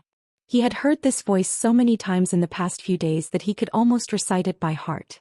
"Wen, where the hell did you go?" He did not want to admit it, but he was really starting to panic. After lunch the next day, Shuelin came to Qin Guang's dormitory as promised. "Brother Qin Guang, I'm ready." Qin Guang nodded. In the morning he had already asked Liuli about the specific method of paying faith points to activate the pseudo-cup world. "Take off your clothes," Qin Guang ordered. Shuelin jumped back and her pale face instantly turned red. Is there a hole in your brain? I didn't ask you to take off your clothes." "Hey, have you really made up your mind? As I said, your chance of survival is 37%. This data is absolutely true. Of course, if you can successfully survive, your fist strength can reach 500 kilograms. Shuelin's eyes flashed with a resolute light and she nodded heavily. "Thank you, Brother Qin Guang, for helping me. I have made up my mind." 5 minutes later, Qin Guang picked up the heavenly holy grail and slowly poured the full cup of water from top to bottom on Shuelin, who was sitting cross-legged on the floor. He then turned around and walked out of the room, closing the door and guarding outside. The 600,000 faith points that had just been accumulated in the heavenly holy grail were quickly emptied. In Qin Guang's mind, the entire room behind him was enveloped in the familiar power of the heavenly holy grail. Since then, Shuelin's consciousness had completely fallen into a deep sleep and entered the mysterious pseudo-cup world. Chapter 547. Whether he could survive depended on 30% chance, 30% luck and 40% willpower. About half an hour later, heart-wrenching screams gradually came from the room, making Qin Guang, who was guarding outside, feel distressed. An hour later, a middle-aged man accompanied by General Tan walked in quickly with a gloomy face. He asked, "Is Xuelin inside?" Qin Guang nodded, "Yes." "Let me in. I'm his father," the middle-aged man said as he tried to push Qin Guang away. Qin Guang stopped him. "If you want to kill him, you can just barge in. I won't stop you." "What the hell is he doing?" Xuelin's father looked at Qin Guang fiercely. Qin Guang looked at Xuelin's father. From the military uniform, this middle-aged man's position didn't seem to be lower than General Tan's. But Xuelin said he wanted revenge, but he didn't mention his father's power from the beginning to the end. Thinking about it carefully, there must be some meaning that he didn't understand. Maybe there was something that was difficult to say. Such a military family would always have some difficulties that ordinary people like him couldn't understand. It was the so-called people in the temple can't help themselves. So Qin Guang thought about it and said, "He is doing what he chose, I just gave him a chance. Mr. Xue, please calm down." Xuelin's father looked at Qin Guang even more fiercely. "Do you want to say that if anything happens to Xuelin, you will do that to me?" Qin Guang raised his eyebrows. Tan Zhaohua pulled Xuelin's father hard. "Xiao Xue, calm down. This was really Xuelin's decision. I have a letter here, he asked me to pass it to you." Qin Guang was the chief instructor of Shun's special training zone. He had proven his ability and contribution with real results. Old Tan didn't want to see any conflict between Xuelin's father and Qin Guang. Xuelin's father took the letter. There were only a few lines on it. It was the name of his comrade who had sacrificed himself at the border and a simple sentence. "Blood feud is as deep as the sea. Even if I die, I will not regret it. Don't blame Qin Guang, your son has made up his mind." The father understood everything in an instant. He silently put the letter into his pocket and looked at the bedroom door. The screams inside did not stop, but the anger and worry in his eyes gradually disappeared. After a long time he slowly nodded at Qin Guang. "I've heard about your story. On behalf of the military, I thank you for your generosity. I also thank you for helping Xuelin. Regardless of life or death, I, Xuezhan, will always be grateful to you." Qin Guang nodded. "You don't have to thank me." He also took a risk. Xuelin's screams lasted for a full 5 hours. Finally, at midnight, the door was brazenly opened. Xuelin shakily walked out from inside. Everyone turned on the lights and saw that the floor of the room was full of shocking black blood stains. Xuelin's whole body, especially his arms, was covered with blood. It looked very creepy. He raised his head to look at the crowd and suddenly smiled. His hands rubbed each other's shoulders and the dark brown scabs fell off, revealing the skin that was as good as new. "Brother Qin Guang, I didn't let you down. I made it through. Although I don't remember what happened, I did carry it through." As he spoke, a shining green thread of faith value flew from the top of his head to Qin Guang. Qin Guang was stunned. "I'm stunned. One person can produce more than 1,000 faith value a day." The fanatic. At the cost of 600,000 points of faith, he forcefully gave Xuelin the Heavenly Holy Grail Pseudo Cup World Training, allowing him to have 500 kilograms of fist force. Then he actually became a fanatic who gained more than 1,000 points of faith a day. This is a big business. A good business that can return the cost in 2 years after one investment. That was why Luli was so annoyed. As a cheat, she didn't play by the rules at all. "Shouldn't you have told me about such a great benefit earlier? Why did you have to make me try it myself to find out what the effect would be? This cheat is really incompetent." Qin Guang complained in his heart. "I'm sorry, I'm not a cheat for you to masturbate. I'm just a poor goddess locked in this broken cup. Like what you encountered today, I didn't know either. I've already said that you're a lab rat. Do you know what a lab rat is?" "Alright, you don't have to say anymore. I understand. But there's bad news I can tell you." "Is it very bad news?" "It's not particularly bad. Anyway, you'll naturally know." "Then please don't say it.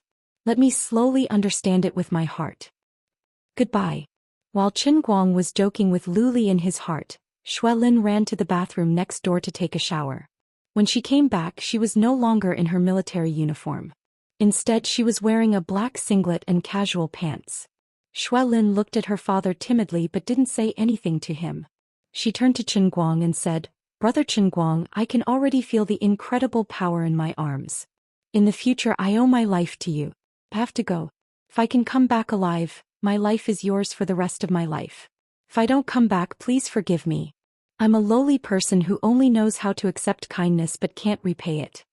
After saying that, he turned around to leave. Qin Guang looked at him with a complicated expression. His breathing gradually became rapid. Qin Guang didn't know much about the World Shatter. Even though 7 members of the World Shatter had died in his hands, he didn't know what kind of people they were. He didn't know the purpose of their gathering and what they wanted.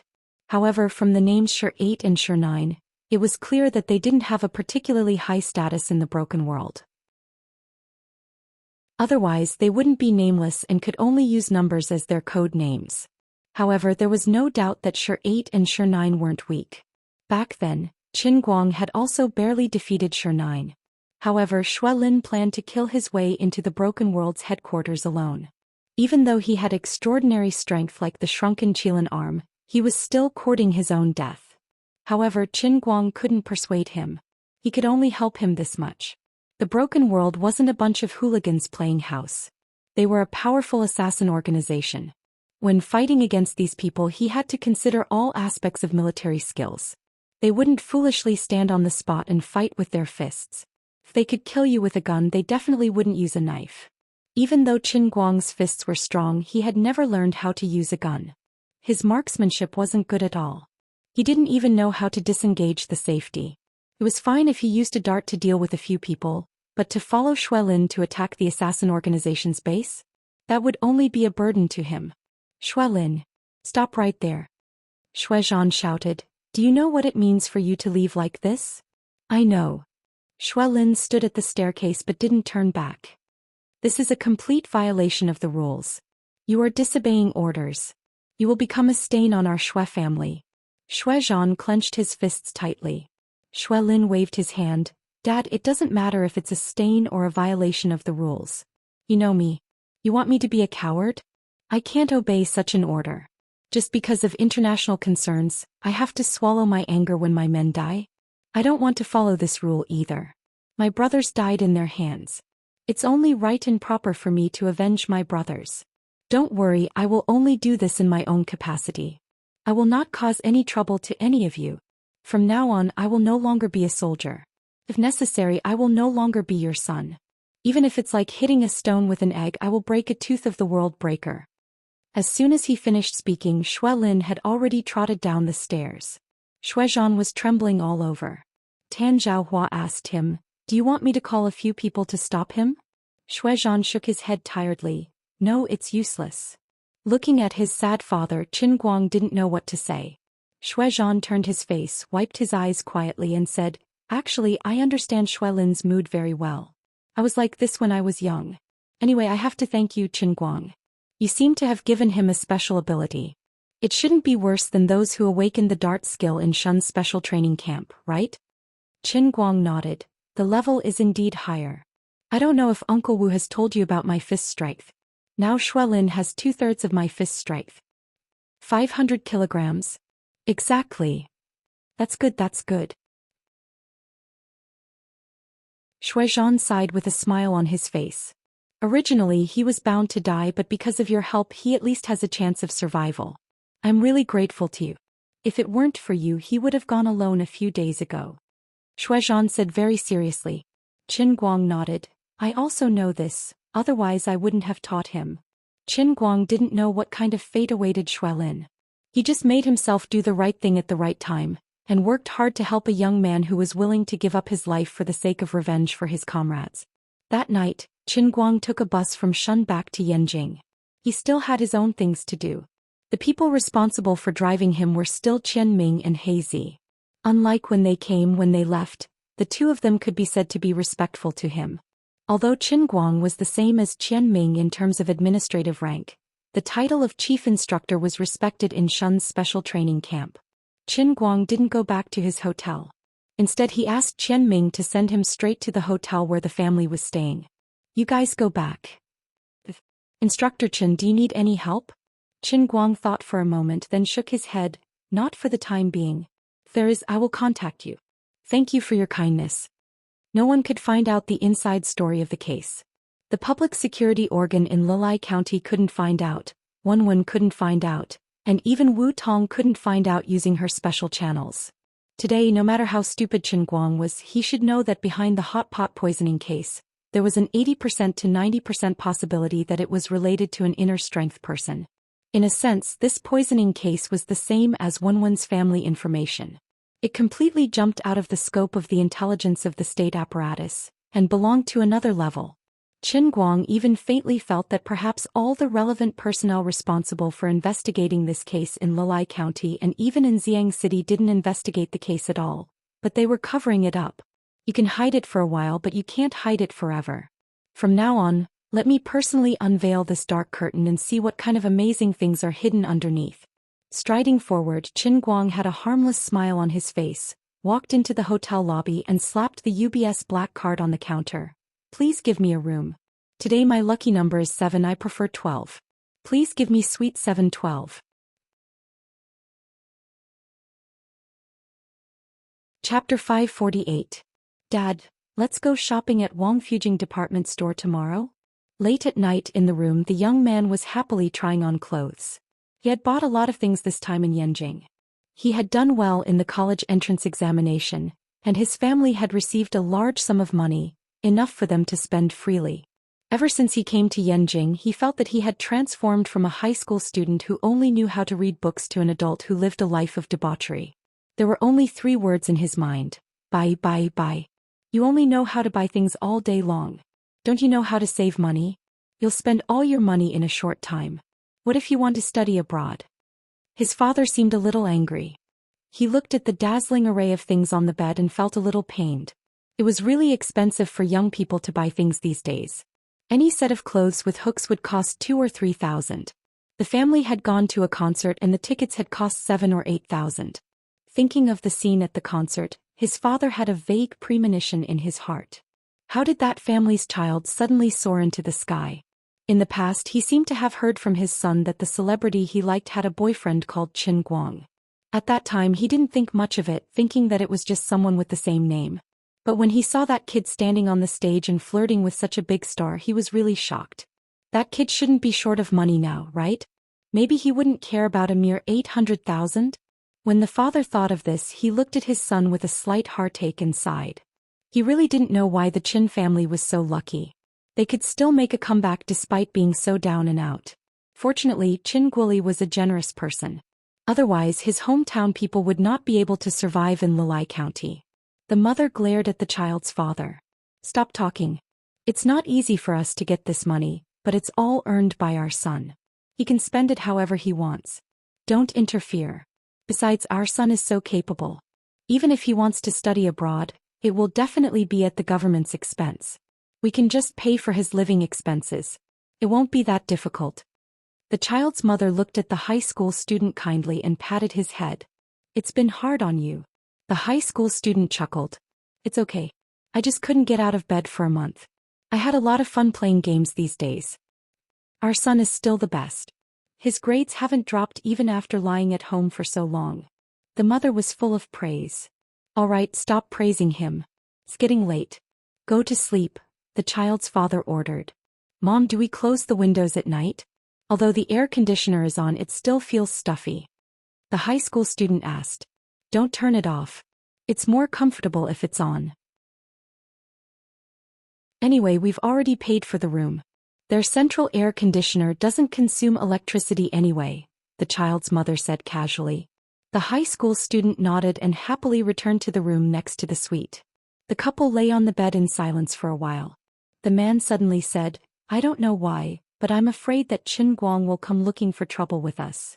The woman patted his head. You're always so busy and afraid of this and that. Now that Qin is rich, a few 100,000 is nothing. Besides, we're not the only ones who cheated him of his money. There are many of them. He can't just look for us, right? But our Xiaoyang was the most poisoned at that time. The man was still uneasy. The woman pinched his waist harshly. It's been so long. Even if Mr. Qin comes looking for trouble with us, we can still deny it.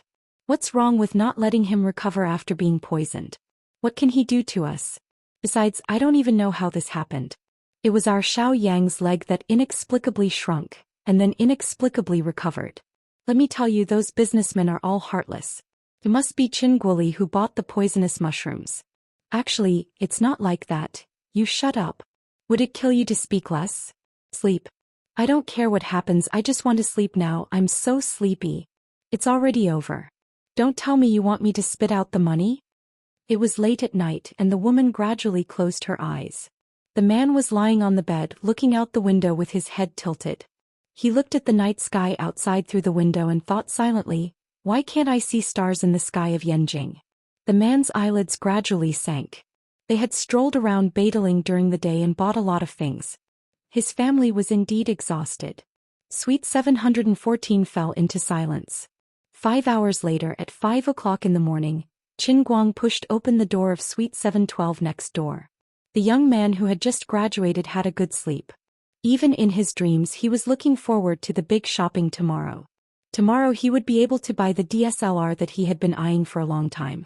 Including the lens and the body, it would cost about 40 to 50,000, but that was not a problem.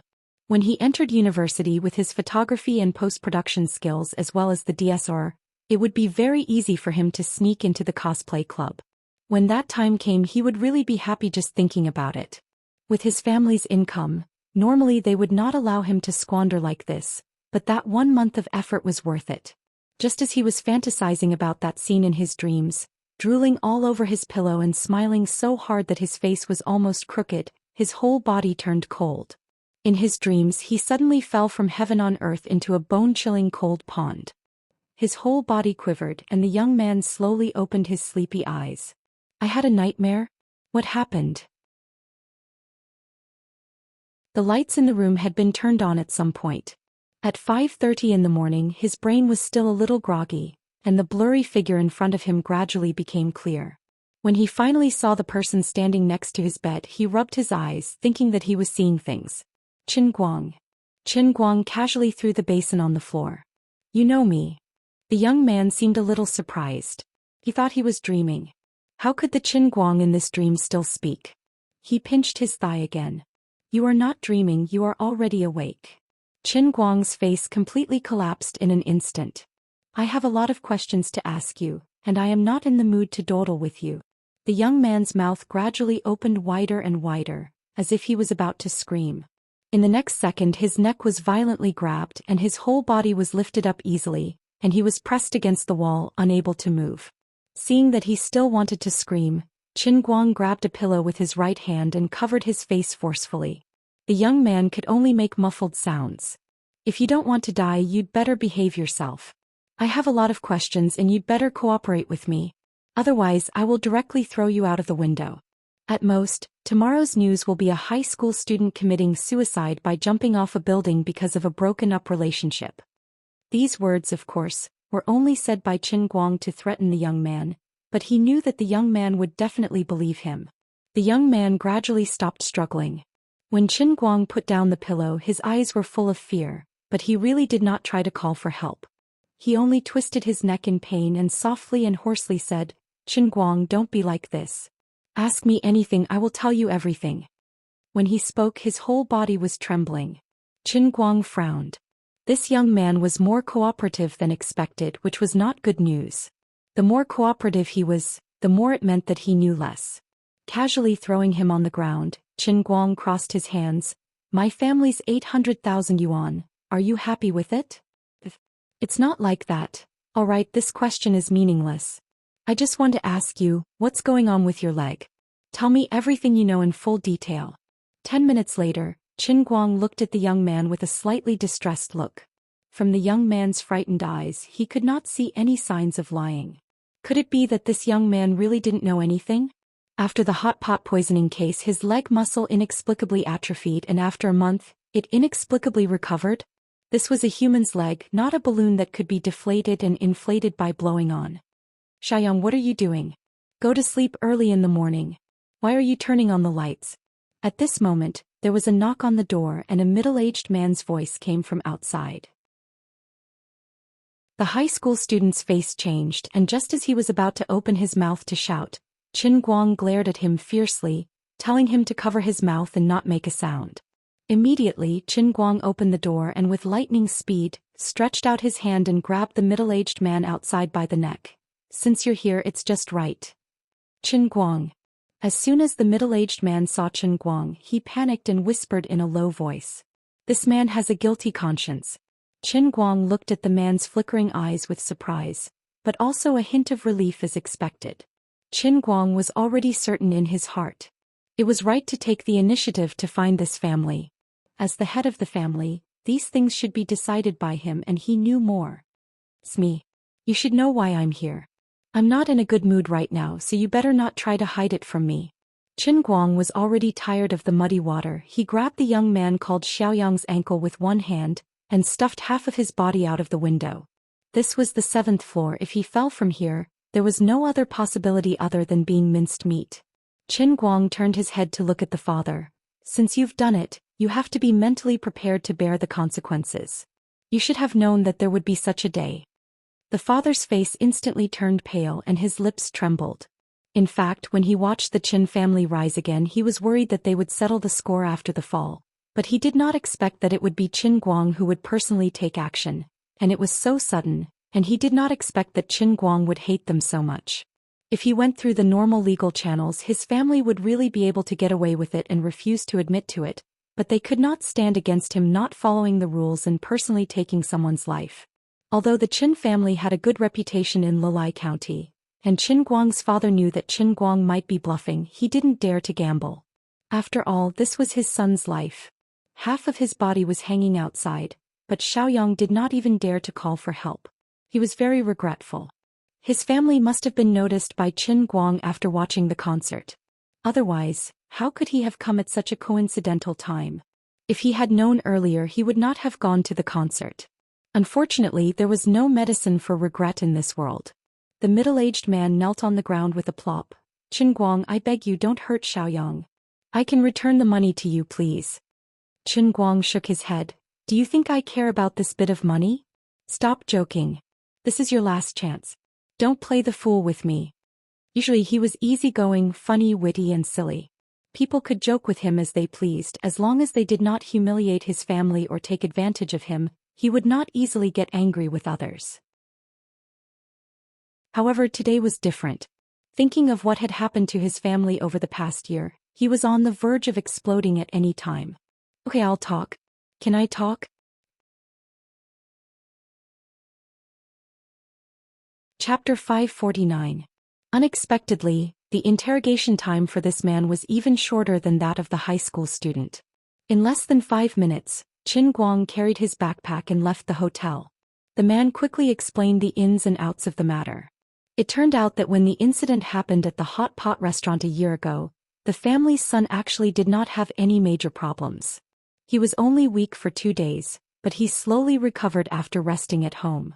However, on the 3rd day after the incident, the man was stopped on his way home from work.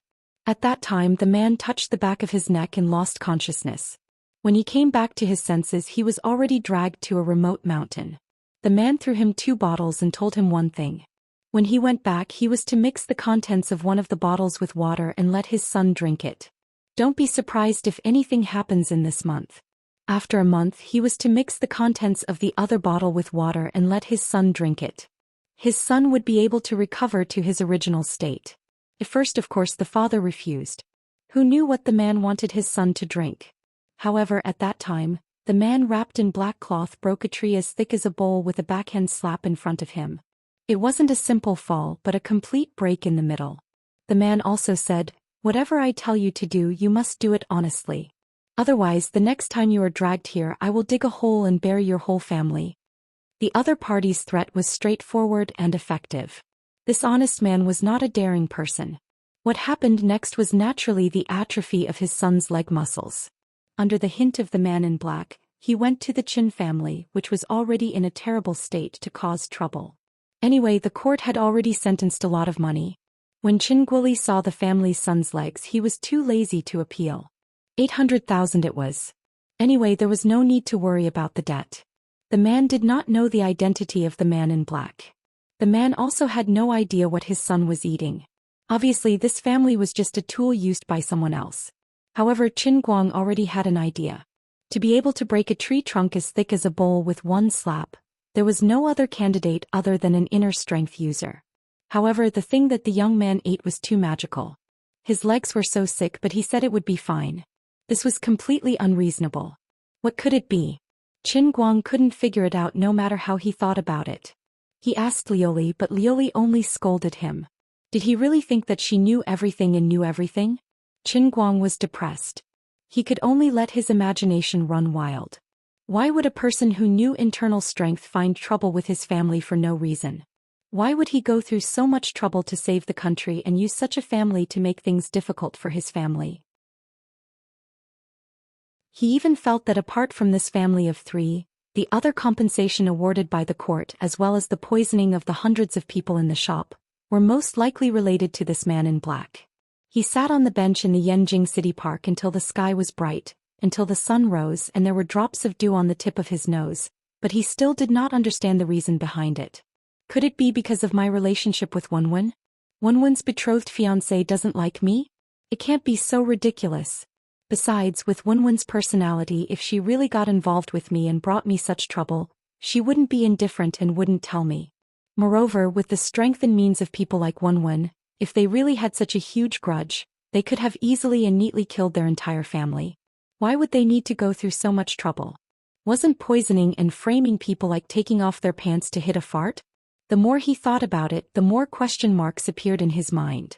Why are you sitting here? Why are you in a daze? What are you thinking about? Suddenly, a clear female voice rang out behind him. Qin Guang stood up abruptly and looked back at the girl. The bright red morning sun slowly rose behind her. The gentle sunlight passed through the forest and trees in the park, sprinkling on her back and his face, making him feel warm. She had cut off her long hair and replaced it with short hair that was only the length of her index finger. Paired with her close-fitting white shirt and cropped pants, she looked like a tall tomboy. She had a very sweet smile on her face, hiding the tiredness in her eyes. On her shoulder there was a knife hilt about a foot long. It was obviously under the soft morning sun, and the air was fresh and humid in the park. But from her body, there was a heart-palpitating murderous aura. But the smile on her face was so gentle and beautiful. The strong sense of incongruity made Qin Guang slightly dazzled and vaguely uncomfortable.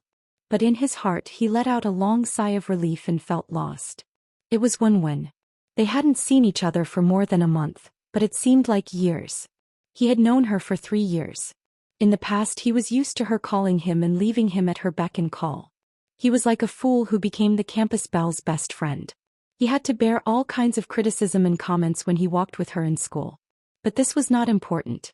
Qin Guang had never cared about the dirty thoughts of others. He just subconsciously felt that she was his bro, and it was none of their business that they liked to be together. They hadn't seen each other for more than a month, and they couldn't even contact each other at all. Qin Guang only felt a faint sense of unease in his heart, but he still had many things to do to divert his attention. But as time passed, he would always feel a faint sense of worry when he was walking or spacing out. He would silently think, where is she, what is she doing, and why hasn't she called me? Now that the matter between me and Jin Shuiwei is so big, even if she calls me to scold me, interrogate me, or even wish me well, it's fine. How can you not do anything at all? Didn't you say that after passing the 4th level, you would fulfill your promise with me? I've done it now, but where did you run off to? He almost thought that he was going to lose Wenwen. This feeling was very strange. They clearly weren't lovers, and it seemed that after being together for 3 years, they didn't seem to develop in that direction. But once the thought of losing her really surfaced in his mind, Qin Guang always felt as if a rib had been pulled out of his body. Until today, when they suddenly reunited after a short period of losing contact. Looking at Wenwen, who had a long sword on her back and was reflecting the morning sun, Qin Guang suddenly realized that he actually missed her so much. Perhaps that's not right. In other people's world, I haven't seen her for more than a month, but in my world, 100 years have passed. I'm thinking of you. Is this a reunion after 100 years? Qin Guang thought to himself, perhaps I don't have the right to say such things anymore. Some things have already happened between me and Teacher Zhou, and with Annie from the sea of fleeting time and again. Fortunately, she and I are still brothers. Wenwen raised her hand and knocked on his head. I know, that's why I'm here now. Qin Guang looked down at his phone. There are still 8 days before the results of CET4 are announced. Really? My sense of time is a little bad these days. When I saw you, I thought it was already August 20th. Wenwen walked up. Let's go play the sword tower. Why can't we just play the sword tower when we meet? Qin Guang was unwilling to be dragged away by her. He always felt that they could do something more romantic. Such a good place, such a good time. Wenwen laughed. Because other than this, we don't seem to have anything else in common. I also don't know how to play the piano, drive, throw darts. It seems so. Hey, you know all about it? Of course. Then why didn't you call me? You have too many questions. Why do you care so much about me? Anyway, I have nothing to do in the internet cafe, so I just read the news. Qin Guang was even more confused. Internet cafe? You don't pick up the phone, don't reply to QQ, and don't reply to messages in the app. You just stay in the internet cafe and watch the news? What are you hiding from me? Qin Guang stopped and looked suspiciously at Wenwen's back.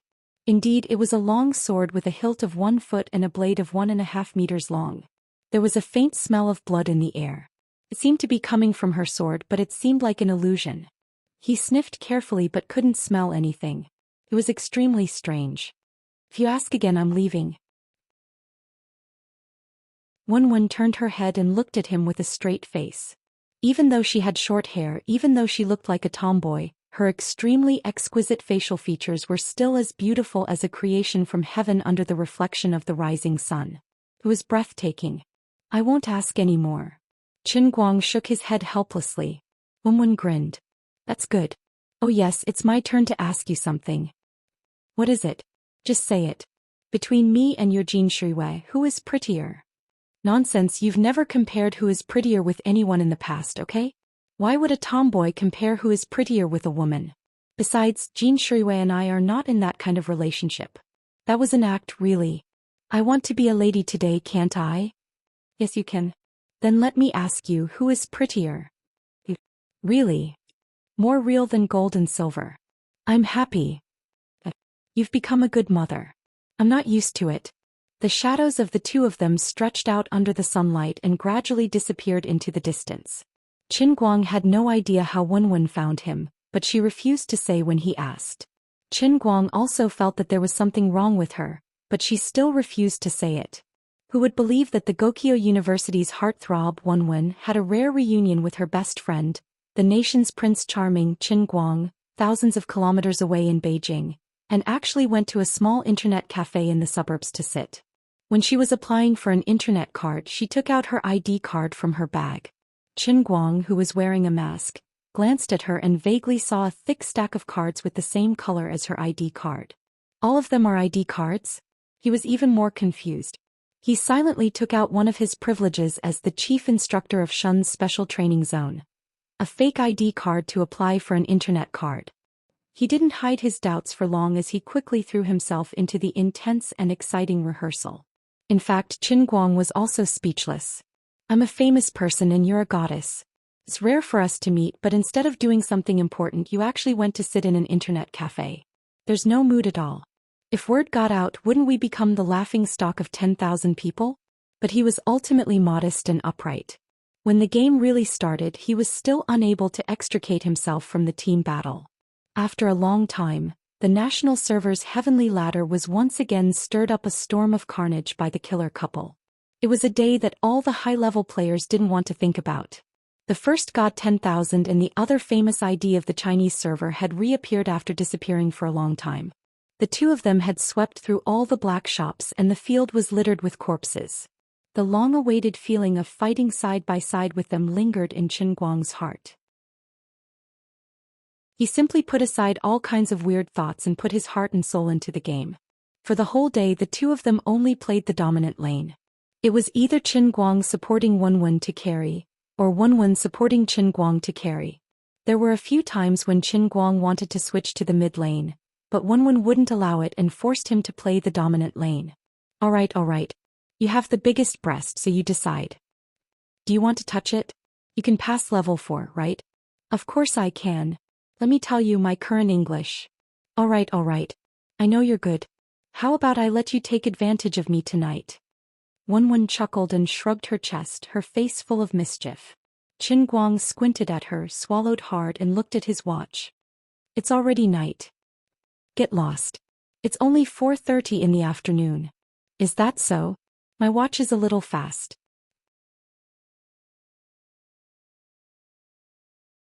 Chapter 550. Stun him, stun him. Hurry up and throw the hammer. Qin Guang yelled. Wenwen, who never made a mistake, actually made a mistake. The opponent made an obvious mistake, but she was half a beat slower and couldn't keep up with the control skill. She only reacted when Qin Guang yelled at her, but it was already too late. Qin Guang chased halfway and saw that the opponent had already entered the tower, so he had no choice but to retreat. He turned his head and looked at Wenwen in confusion.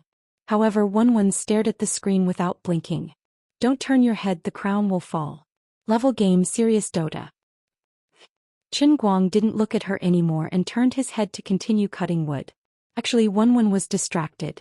She was thinking about a lot of things just now. He was very confused. She didn't know what she liked about Qin Guang, or whether she really liked Qin Guang. She just felt that she was very relaxed when she was with this person. From the first day she met him, she felt that when she was with him, the ice wall hidden in the depths of her heart seemed to become air, and she was completely unrestrained. Wenwen even felt that when she was with Qin Guang, she was not the same person as usual. So the two of them formed a very strange combination in Gokyo University, the goddess and the loser. The other female students in the dormitory also asked her, "What are you trying to do? You two are not compatible at all." In the past, Qin Guang's family was quite rich and he spent money extravagantly. Perhaps he could barely be considered a rich second generation. But Wenwen didn't look like someone who lacked money. His family was bankrupt, so why did she keep looking for him? He wasn't handsome, had no money, and his grades weren't that good either. Wenwen was really asked this question. She only smiled and said, "If you have to find a reason to make friends, then is this friend still real?" Actually, in Wenwen's eyes, Qin Guang was miles away from the standard of a handsome guy. She didn't even think about the question of whether he was handsome or ugly. Qin Guang had become a little more handsome in the past half a year, but the process was slow and subtle. Perhaps it was due to his body being tempered in the sea of transient, causing his figure to become better and his temperament to change. Or perhaps it was due to him controlling the sky-reaching Holy Grail for a longer period of time, which allowed him to learn more extraordinary techniques and become more confident. A person's appearance was a very mysterious thing. The same face at different times and in different mental states would give people different impressions. But no matter what, with their statuses, they should be living in a world that had nothing to do with each other. Apart from playing games together, the two of them spent most of their time chatting and joking around without a single topic. The life that she would face, and the life that an ordinary person like him would live in a muddle-headed life, were like two parallel lines that should never intersect. Even if they barely intersected by chance, they should be like two straight lines gradually drifting apart. But the strange thing was, in the blink of an eye, 3 years had passed, but the two of them were still together. The intersection of these two straight lines was a little too big, and they were all tangled up in a mess. She didn't understand what kind of state this was or what kind of feeling it was. Or perhaps with her personality she didn't want to get to the bottom of this matter. Since it was so comfortable to be with him, then they would spend every day together. As for the reason, who knew?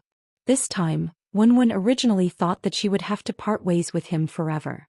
What she had to face was not something that could be resisted by humans, and everything could only be blamed on fate.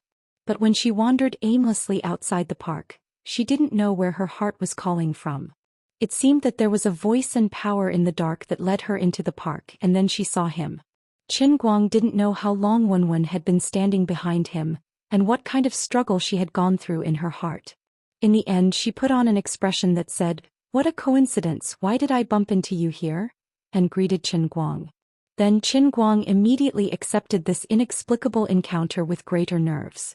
It was as if they were still at school and they had only not seen each other for a day or two, but the familiarity and warmth were still the same. Even though he was now a little different from before when Wenwen sat with him, the feeling was still the same as before, as if nothing had changed.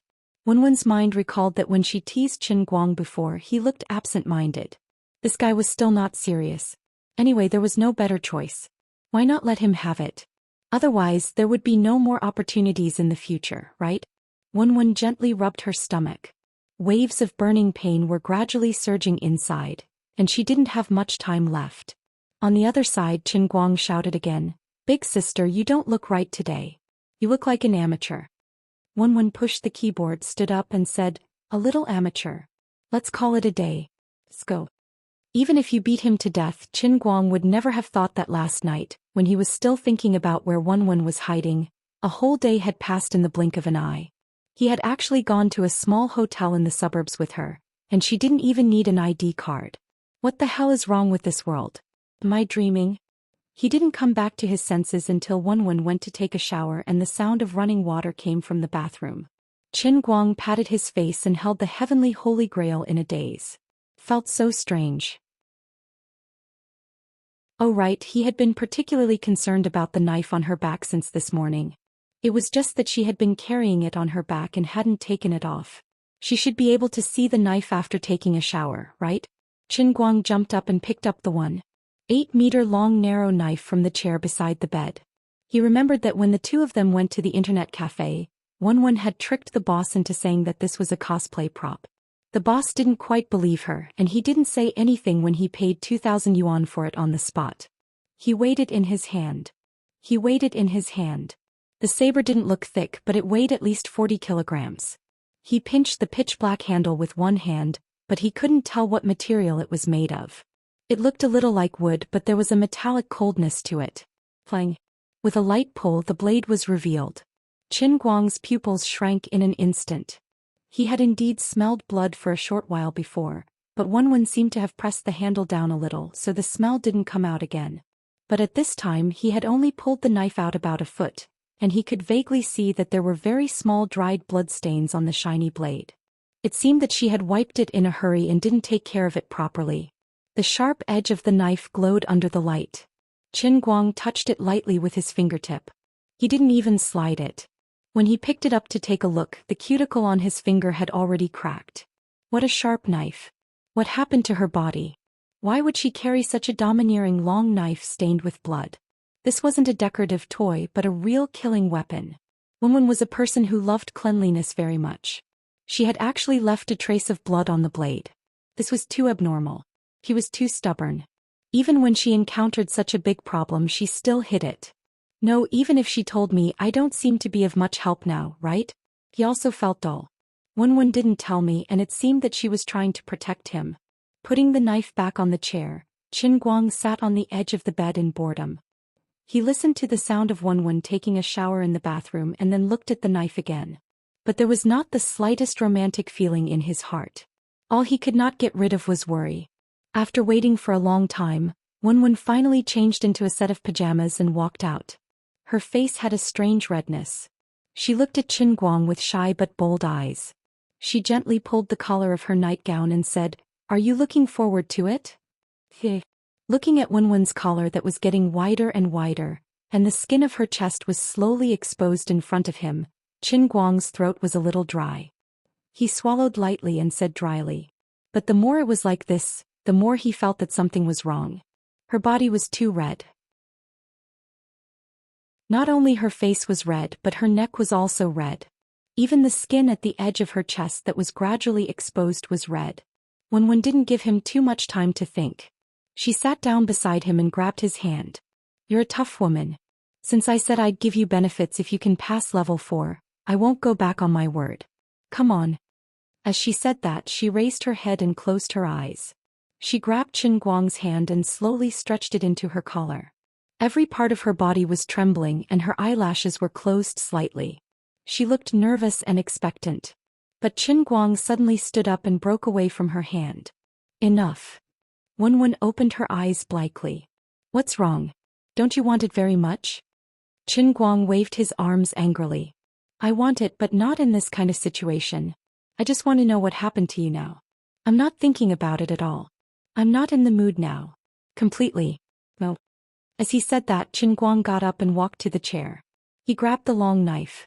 "Tell me what's going on with this knife? There's blood on it. What else can I do with you in this situation? Don't you see me as a brother? If a brother is in trouble, why don't you tell me? Hey, don't you want the benefits?" Wenwen looked up at him angrily. Qin Guang wanted to reject her in an imposing manner, but he stopped himself before the words left his mouth. "I still want the benefits, but not now. Is it so hard to get you to confess? Do you have to?" Wenwen looked at him helplessly. Can you not ask about this? You know me. If I don't want to tell you, it's useless even if you ask 10,000 times. Then I'll ask 10,001 times. You have to tell me. Oh, and let me tell you. I'm no longer a nobody. Although I don't have your internal force, I'm still very strong. Very powerful. Really? Equally powerful? Wenwen suddenly grinned. She suddenly raised her hand and punched Qin Guang's stomach. Qin Guang let out an "oh." He clutched his stomach and fell weakly onto the bed. He felt like his body was emptied. He had no strength at all. I don't think there's any difference. Wenwen stood up and grabbed Qin Guang's pants. She threw him onto the bed. Qin Guang opened his mouth slightly, but he couldn't say a word. He was filled with hatred. 99% of the old man's strength was in his hands. He didn't have the iron shirt on his stomach. He was plotted against. But this wasn't the end. Wenwen slapped Qin Guang's head again. She used a little internal force. Qin Guang didn't feel much pain. He just felt his head become heavy and drowsy. This style, this rhythm, it was so familiar. Before he lost consciousness, Qin Guang, whose head was on the pillow, shed 2 lines of silent tears. If he remembered correctly, this was the 3rd time. Is this old man's entire life a life of being continuously pushed back? I can't accept it. Can't you change the routine? Besides, Wenwen looks very manly today. This short hairstyle is too tomboy. I can't get used to it.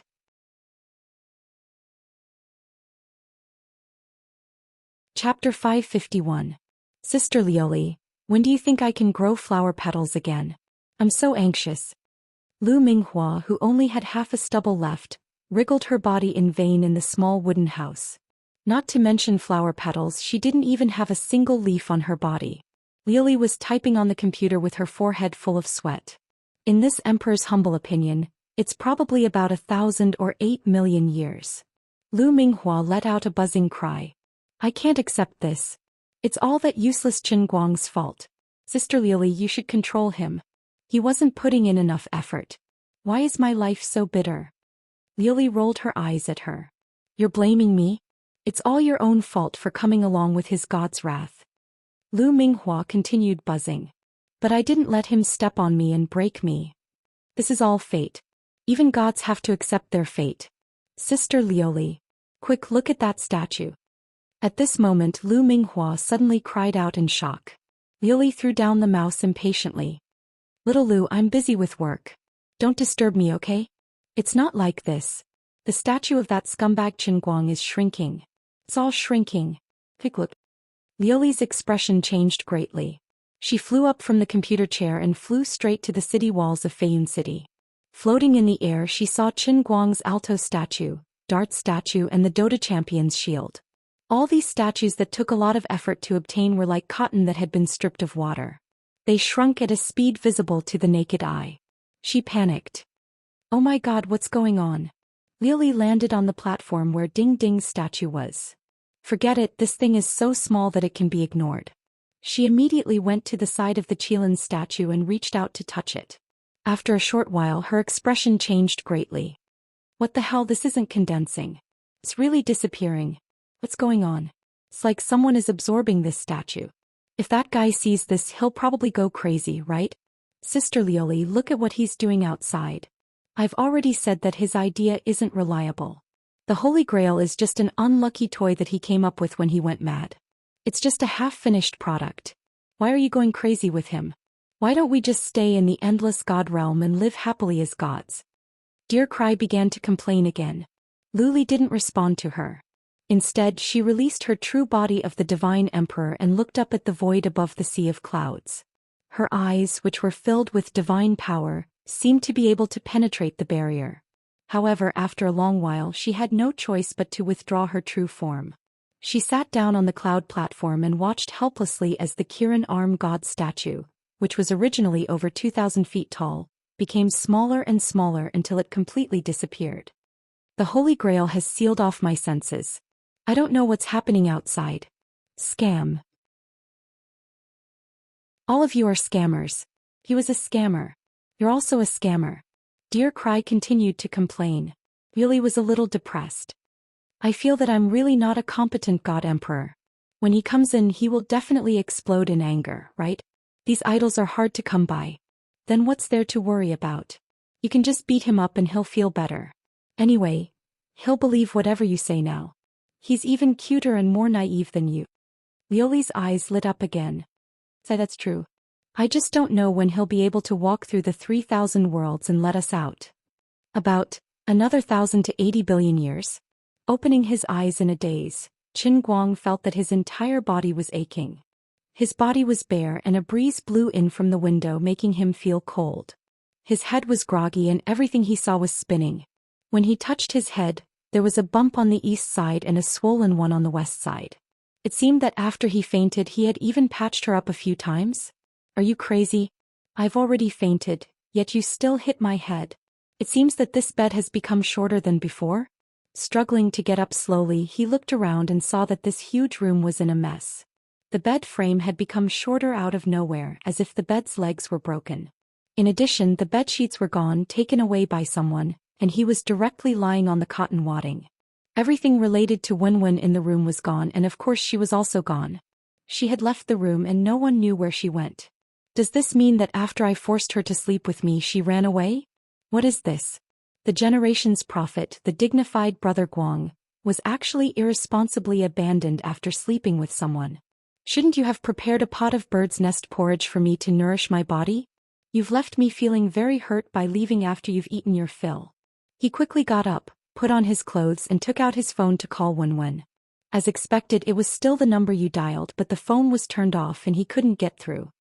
He rushed to the window and looked into the distance. The small town of Xianxia was sparsely lit in the middle of the night, and it looked particularly bleak. How could he find any trace of Wenwen? I can't accept being abandoned in such a way. Qin Guang fiercely punched the window frame and he was extremely melancholic. Wenwen, who was carrying a long knife on her back, was limping through the forest. It wasn't that her foot was injured, but she rubbed her stomach with slight discomfort every 2 steps. However, her eyes were shining with an extremely bright light, and there was an extremely inexplicable smile on her face. It was unknown whether it was relief or complacency. Her mind was also blank and she didn't know what was going on. As she walked through the forest in a daze, her mind kept recalling what happened before. Her pace became faster and faster, and it seemed that the discomfort in her body was gradually disappearing. She thought to herself, that guy is really good at torturing even after fainting. I'm really going to die, I'm going to die. Are all men like this? I'm Wenwen. I'm the eldest daughter of the Wen family, and I'm the youngest genius in the entire Wen family in 100 years to cultivate inner strength to skin strength. Practicing martial arts is about the muscles, bones and skin. Muscles are the foundation and to cultivate muscle strength is barely the entry level. To cultivate bone tendons is considered the entry level, and to cultivate skin strength is considered the entry level. As for the next level, it's called Wenzong in the Wen family, and it's a level that only those who have mastered inner strength in the body can achieve. I, who have skin strength, actually lost to Qin Guang, an ordinary person without inner strength, in bed. Oh my god.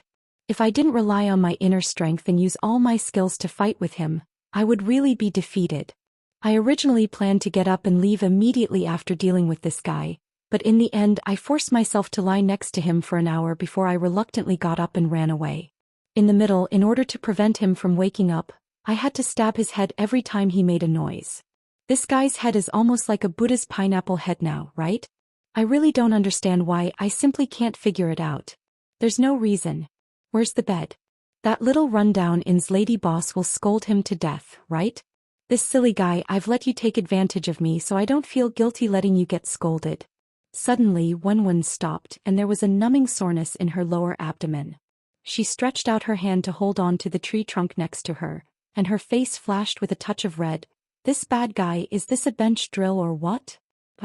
At this moment, Wenwen suddenly woke up and found a particularly strange thing. Her body, which was originally extremely injured, and her internal organs, which had been constantly burned by poison and other people's inner strength, actually didn't feel any discomfort. Previously, she was in a panic when she ran away and only wanted to wait for death, so she didn't think too much about it. But now, after a long time, she finally found this incredible change in her body. Backhandedly stabbing the knife on the ground, Wenwen simply sat cross-legged and meditated. After a long time she opened her eyes with a strange expression and said to herself, "What the hell? I've recovered. This lady can't die." She got up, shuttled left and right in the forest and blasted palm after palm into the air, only making crackling sounds like firecrackers. Her movements became faster and smoother. The inner strength in her body no longer felt stagnant, and only felt that it was flowing in all directions. Condensed inner strength emerged from the depths of her dantian, and rushed to all parts of her meridians. The light in Wenwen's eyes also became brighter. Even if the change happened in her body, she still couldn't understand the injuries in her body that would have killed her just because she had sex with Qinguang. She recovered? What kind of high incense did I burn? Qinguang, you're the reincarnation of Tang Seng. Don't tell me you've eaten Tang Seng's high-protein food that can make you immortal? In the end, I'm the one who took advantage of you? Is the dual cultivation method real? Qinguang isn't an ordinary person, he's the successor of some hidden dual cultivation sect? I sucked away the pure male essence that he accumulated for 20 years? Oh, how can I do this? Wenwen was really ashamed but also felt ashamed to face Qinguang and also very embarrassed. Originally she planned to let this guy have sex with her and then die, and there was nothing embarrassing and shameful about it. Now she suddenly couldn't die. How could she face others in the future? I pushed down my good gay friend. She covered her face. At this time the inner strength that was surging around her body was still causing trouble. Usually she needed to deliberately meditate to mobilize the inner strength, but now it seemed to have grown legs, crazily rushing in her meridians like a centipede. Two faint cracking sounds were heard in the air. Young Lady Wen, who was embarrassed, suddenly shook her body. Several white streams of energy uncontrollably shot out from her back, easily piercing a few holes in the tree trunk next to her. Wenwen exclaimed in a low voice again, "The conception and governing vessels are opened." She couldn't care less about letting her imagination run wild in her heart, and hurriedly continued to sit cross-legged, feeling the shackles that had hindered her for several years.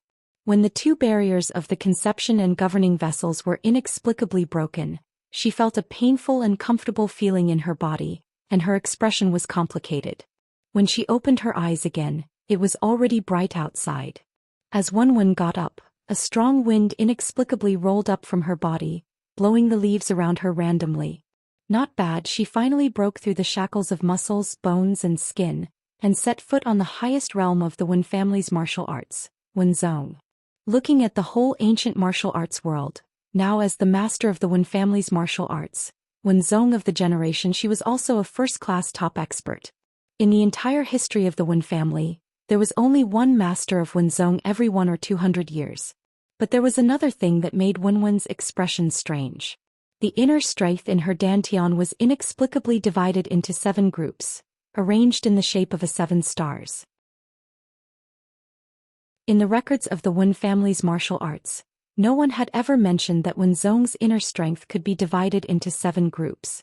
Forget it, if I can't figure it out then don't think about it. Anyway, there is no harm in this matter. In short, it must be related to Qinguang. Wenwen comforted herself with such a red face. I don't know if this guy will be happy to find the small book I hid in his backpack, but if he really is the successor of some dual cultivation method, he shouldn't be able to practice my inner strength, right? At this moment, there was a rustling sound in the distance and a figure could be seen. She held the long knife in her hand and looked at the swaying bushes in front of her. Her eyes focused and she said in a low voice, "Third uncle, you came a little late."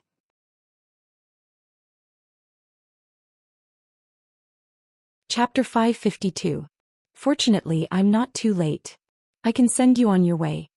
A black-robed old man with a sinister expression and the eyes of an eagle suddenly flashed out from behind the bushes. He was 20 meters away and laughed loudly. His laughter was wild and unbridled, but his gloomy eyes were filled with dread as he looked at the long blade in Wenwen's hand. In the past half a month, many of his subordinates had suffered greatly under this long blade and turned into ghosts. But today this young miss of the Wen family should be an arrow at the end of its flight. The people he brought were also unprecedentedly sufficient. It was time to end this. As third uncle flashed out, more and more people stood out from all directions. But this was only the arrangement on the surface. Who knew how many assassins and martial artists were hiding and spying on them in the dark? Wenwen was calm in the face of this. She only narrowed her eyes as she looked at her once incomparably familiar and trusted third uncle. Endless disappointment and pain appeared in her eyes. In the end it had still come to this. Actually, I was just testing you. Before, I wasn't certain that third uncle was the mastermind. You really disappoint me. As Wenwen spoke, she grabbed the long blade. Her left hand gripped the scabbard, her right hand gripped the hilt, and she slowly pulled out the blade. Third Uncle Wen snorted, "Don't be so naive. You've already come to this point and you still want to reminisce with me?" Wenwen shook her head. "I don't want to reminisce, I just feel regret." As she slowly pulled out the long blade, she looked around her surroundings. Her eyes gradually focused as she felt an unprecedented amount of internal strength slowly surging within her body. However, she forcefully suppressed it. If third uncle knew that she had become a Wenzong, he would probably turn around and run without any hesitation. Regret? Ah, what is there to regret? Winner takes all, it's only right and proper. Third Uncle Wen suddenly opened his mouth and laughed crazily. If you want to blame someone, you can only blame yourself and your father for being inflexible and being stuck in the same old ways. Who can you blame for falling to this state today? You only have yourself to blame.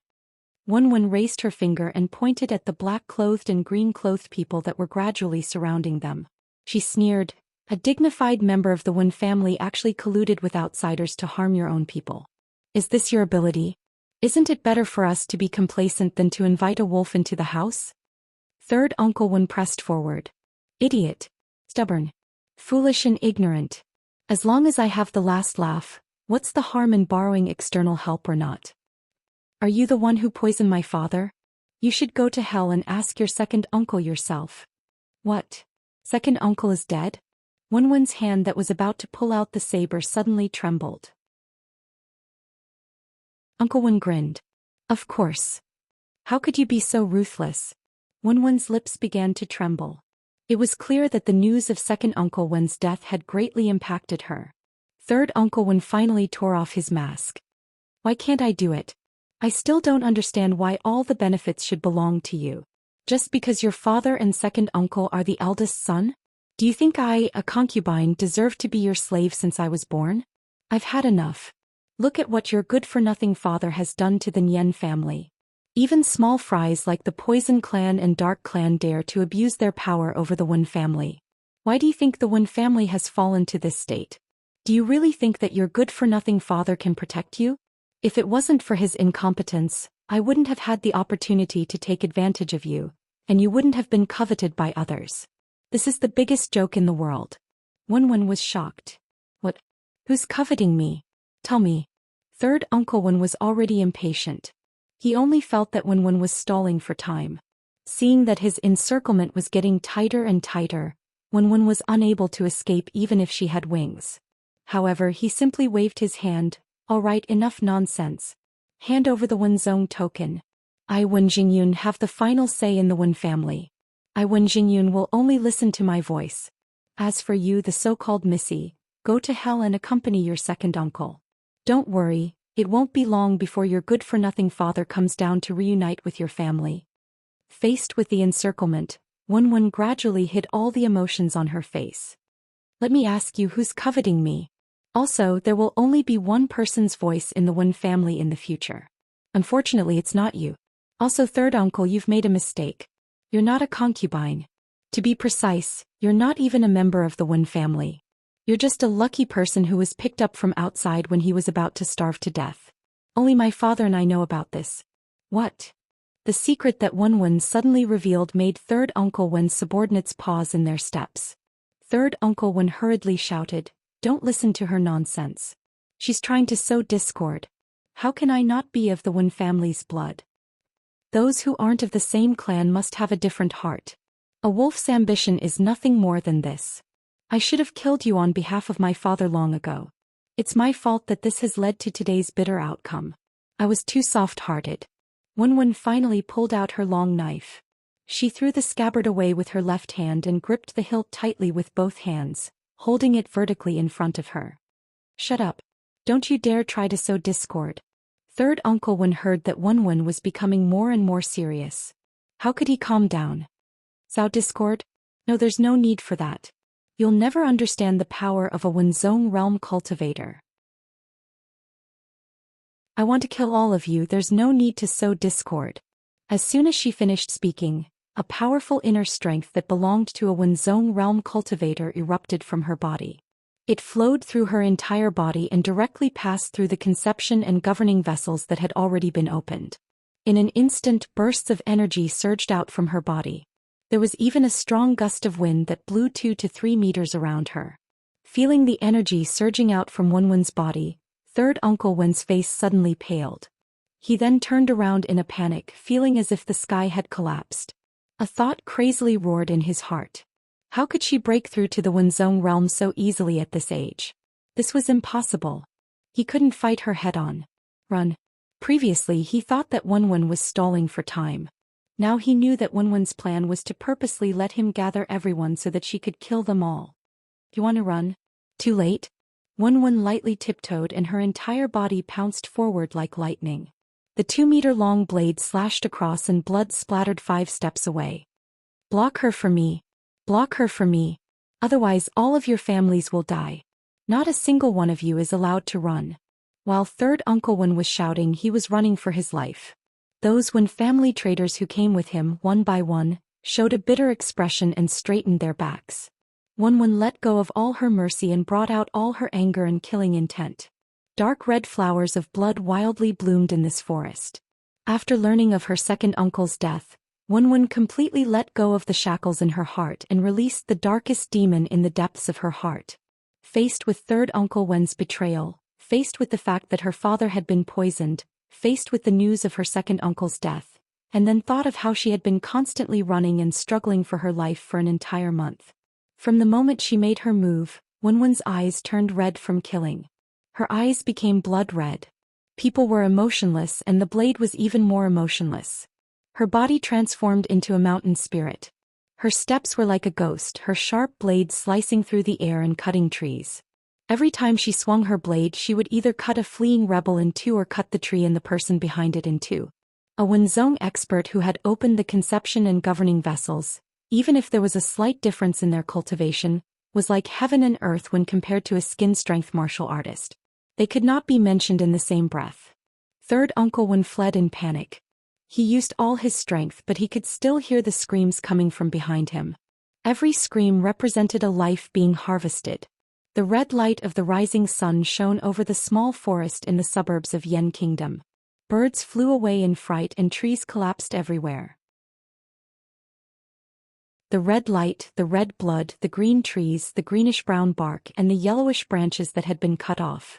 This part of the forest had been painted by Wenwen with blood and blade. Third Uncle Wen felt that his steps were getting weaker. It was not that he had run out of strength, but that despair was gradually enveloping him. He clenched the iron umbrella in his hand. This was the weapon that he relied on for a living, but he did not think that he could block a single strike from Wenwen. Her blade was too fast, too fierce, and too ruthless. Was this the power of a Wenzhong? It made people feel despair at first glance. It was difficult to resist and they only wanted to stretch their necks to be chopped off. But third Uncle Wen was still running. He looked at the mountain in the distance. That was his final trump card. Whether he could survive or not depended on this move. An hour ago, as expected, Qin Guang had given the innkeeper a good scolding. Fortunately, he had brought a lot of money with him. He decisively slapped the innkeeper's face with a stack of red bills, appeasing her anger. The cute innkeeper almost hung on Qin Guang. Not daring to delay, Qin Guang carried his backpack and ran. He was like a headless fly, he didn't know where to go. Wenwen didn't want to let him go just like that, but when she asked him where he should go to find her, he couldn't think of a way to find her. After wandering around Yan Kingdom for a while, he finally remembered that he was the chief instructor of Shun's special training camp. He picked up the phone and called Qian Ming. Qian Ming did not dare to delay and immediately transferred him to the Skynet Surveillance Center. Qin Guang gave his military number, and the Skynet Surveillance Center immediately turned the Skynet surveillance system that could be mobilized in this small town of Yan Kingdom. 15 minutes later, the highly efficient state machine finally gave him a piece of useful information. It was the general direction in which Wenwen had left. Qin Guang only needed to know the direction and then he would give chase. He plunged into the mountains. Since he had nothing to do, he would chase her for a day and search for her for a day. If he could not find her, he would accept his fate. Third uncle, stop running. Obediently stretch out your neck to be executed. Wenwen stepped on a tree branch and floated in the air. Wenzong's internal force made her as light as a swallow. She borrowed the force of the force and was extremely fast. Third uncle Wen felt a sharp pain coming from the back of his neck, but he endured the pain and fell forward on his back. He rolled on the ground and swung his iron umbrella horizontally, but there was only a clang and a flash of saber light. The iron umbrella was cut in half, and the weapon that had accompanied him for decades was cut in two. One half was still in his hand and the other fell to the ground. Wenwen, please let me go. I know I was wrong. He rolled on the ground and fell to the ground. Third uncle Wen's head was like a chick pecking wood, kowtowing desperately on the ground. Blood dripped down from Wenwen's long saber, leaving a long mark on her back. A little further, the road behind her was a mess. There were crooked tree trunks and broken limbs everywhere. Over 100 corpses were left behind on this 500-meter-long chase. Wenwen gently placed the blade on Third Uncle Wen's neck. Tell me, is there an antidote for the poison in my father's body? Who is coveting me? Who else is supporting you from behind?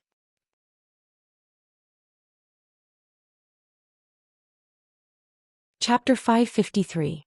If I tell you, you won't kill me? Third Uncle Wen looked straight at Wenwen, his voice trembling, his eyes pleading. If I say I won't kill you, will you believe me? Wenwen asked him in return. Third Uncle Wen shook his head. No. Then isn't that enough? If you tell me, I'll let you die more quickly, that's all. Be honest, otherwise I'll torture you to death. Wenwen's hand gripping the hilt of the knife slowly increased her strength. The heavy knife body carried the inner strength of her arm and fiercely pressed towards Third Uncle Wen. In an instant, the meridians in his body were completely sealed, cutting off any chance of resistance. Torture me, it's not bad to live a little longer. Third Uncle Wen was suddenly not afraid. It was like a broken pot. He was sure that Wenwen was not willing to kill him. He was quietly waiting for his last chance of survival. Wenwen's eyebrows furrowed. She kept feeling that something was wrong. Her subconscious told her that it was best for her to kill her third uncle and quickly escape. However, she couldn't help but pay attention to some of the things he had revealed in his previous words. Along the way, Wenwen had never frowned. However, if she were to kill Third Uncle Wen now, then all the clues would be gone. She was not willing. Of these two people, one didn't want to die, the other didn't want to kill. It was exactly what they wanted. Third Uncle Wen silently counted the time, looking at Wenwen in front of him with a seemingly fearful but actually proud expression. Indeed, she had inexplicably become a master of the Wenzong realm, catching him off guard. The strength of a Wenzong was indeed terrifying. It was simply beyond comprehension. As a skin-strength martial artist, if he hadn't seen it with his own eyes, he would not have imagined that an inner-strength martial artist who had completed the great completion of the muscles, bones, and skin would have such a godly strength. Many of his confidants, whom he was so proud of, were cut like melons and vegetables by her. They had no power to resist. No one could resist a round.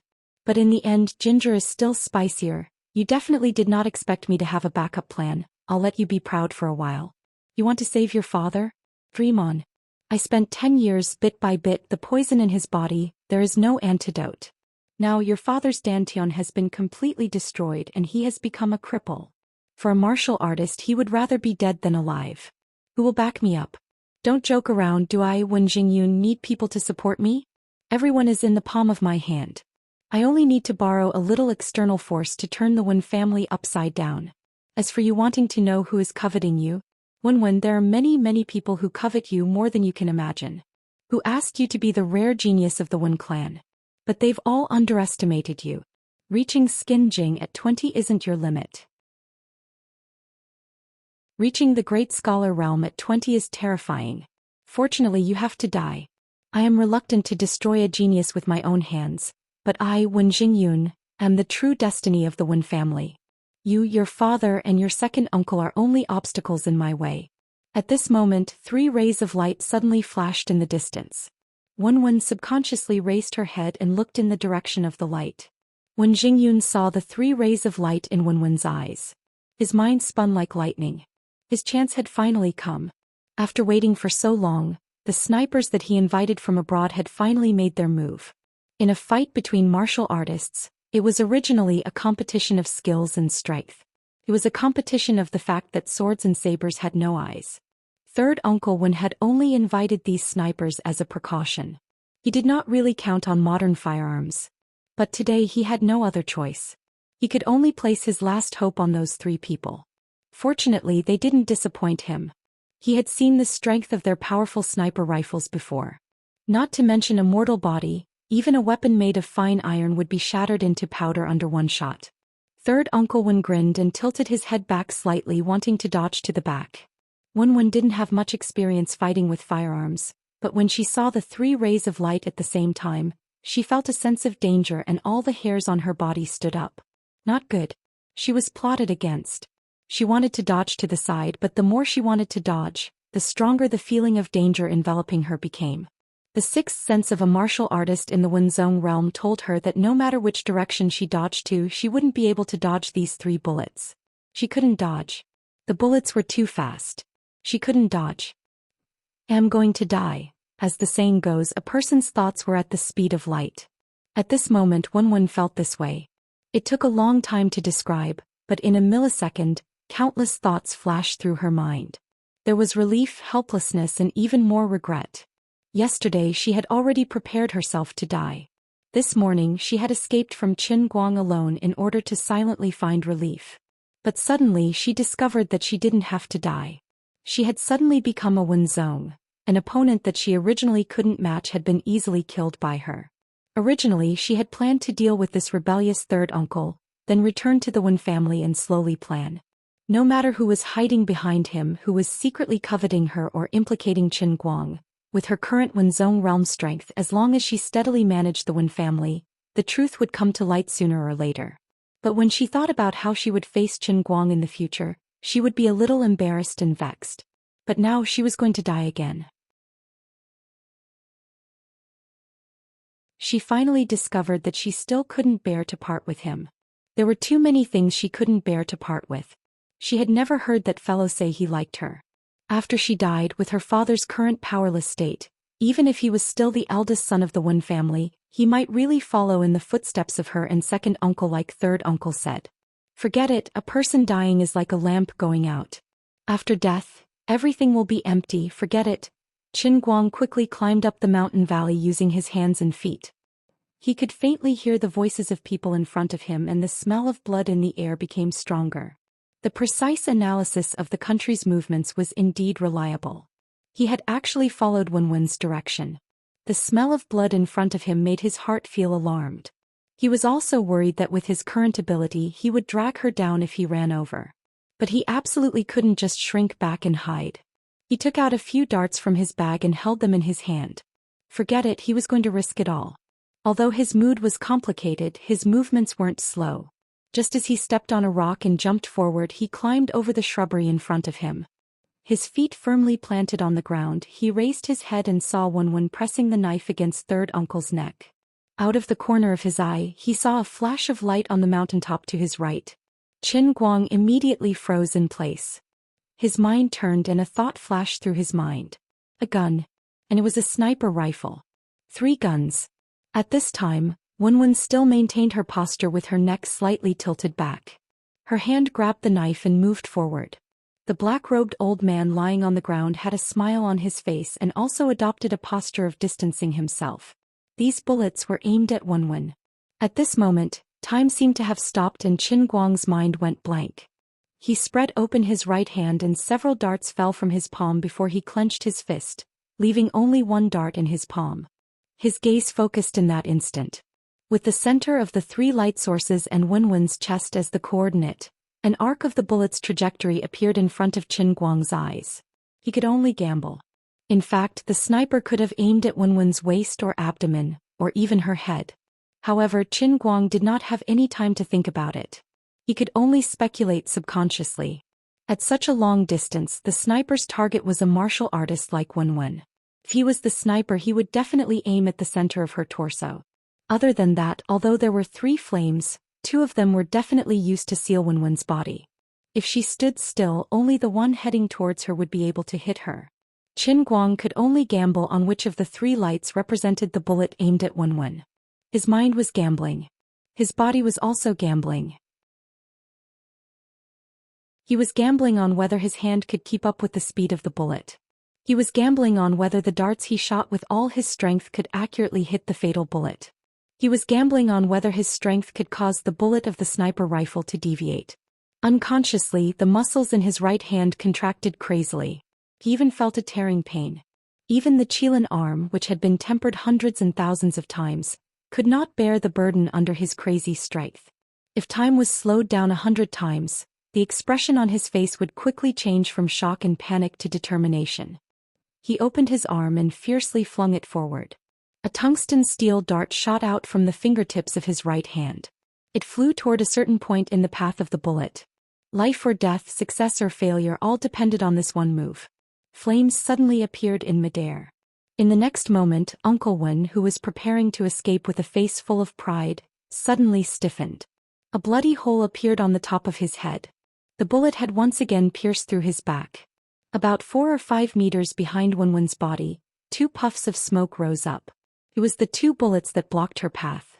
Even in death, Uncle Wen did not understand why he was the one who died under the sniper rifle.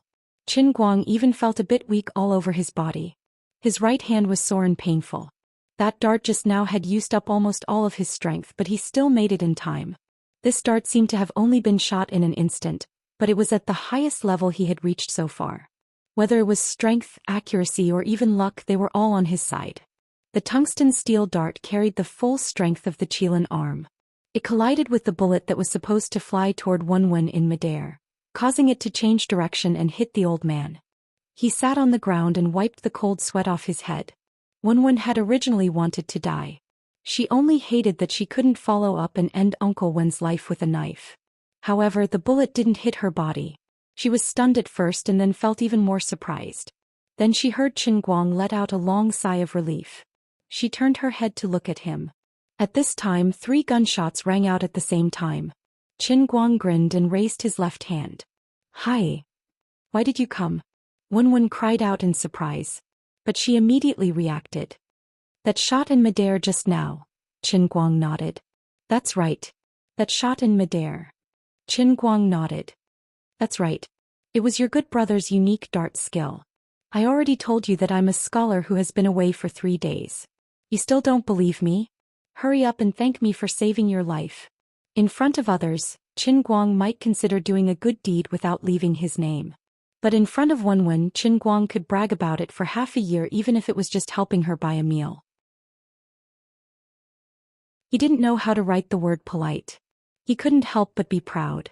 He couldn't believe that he could really do it. Pay. Wenwen's face turned slightly red. Her heart was filled with surprise and joy. She couldn't help but feel a little shy when she saw him. Previously, when she saw on the internet that this guy suddenly knew how to use hidden weapons, she was rather surprised and didn't think much of it. However, just the dart that he used to save her life in the time it took for a spark to fly off a flint was more accurate and stronger than all the hidden weapon sects in Wenwen's memory. She didn't expect that Qin Guang would come to save her. She didn't even think that he would save her. She smiled. Her heart was so sweet that it was almost suffocating. If it was another time, she even wanted to plunge into this guy's arms. But she immediately realized that it wasn't the time to reminisce. Pei, is this how you treat your man? Qin Guang stood up and made a fuss. Wenwen's expression changed. Don't talk nonsense. You hide behind that rock first. I'll go kill a few people and then come back to tell you in detail. As soon as she finished speaking, she shook her long knife and jumped forward like lightning. She went straight to the hiding place of the 3 snipers. In the distance, the 3 assassins hiding in the dark looked at each other. You actually missed. How could I miss? The newcomer used something to block my bullet. How could it be? Don't talk nonsense. Go quickly. There's still a chance. There's no chance. You don't know how terrifying this woman is. We've been tricked. Their voices drifted along with the wind. Wenwen's ears drifted to the sound of the 3 arguing from afar. Her gaze was cold as she sank her chi into her dantian and shouted, "Since you're here, don't leave." She jumped down from the tree, but he had already heard the sound coming from afar. He ordered the other 2, "We'll split up and escape. Quickly." The 2 people responded quickly. They didn't dare to continue fighting. They even threw down their sniper rifles and ran away. However, they only heard the sound of something piercing through the air coming from behind the three of them. The two of them were not paying attention and heard two piu-piu sounds. The two of them fell to the ground in unison, but the back of their necks had already been pierced by two flying darts. How could Qin Guang possibly hide? Although he was a few hundred meters away from the three of them, he didn't lose anything by throwing two darts. In any case, he wouldn't lose anything even if he missed. Taking advantage of the moment when they weren't paying attention, he managed to launch a sneak attack. However, she twisted his body and the third dart brushed past his neck, allowing him to escape. He looked back at Qin Guang, who popped his head out from behind a rock in the distance. Then he looked at Wenwen, who was carrying a knife like a cheetah in the valley. She's face was ashen. This woman was too fast. It seemed that he couldn't escape. Qin Guang pouted unhappily. As expected, the power of the dart thrown with his left hand was greatly reduced. This guy actually twisted his body and dodged it. However, the other two weak chickens were still fine. At least the old man still maintained a hit rate of 66%. Wait for your death. On the other side, Wenwen rushed up the slope at the foot of the mountain. You're tuning in to the Zhou Xian's Legacy YouTube channel. Don't forget to subscribe and join us on this journey to catch the most captivating stories.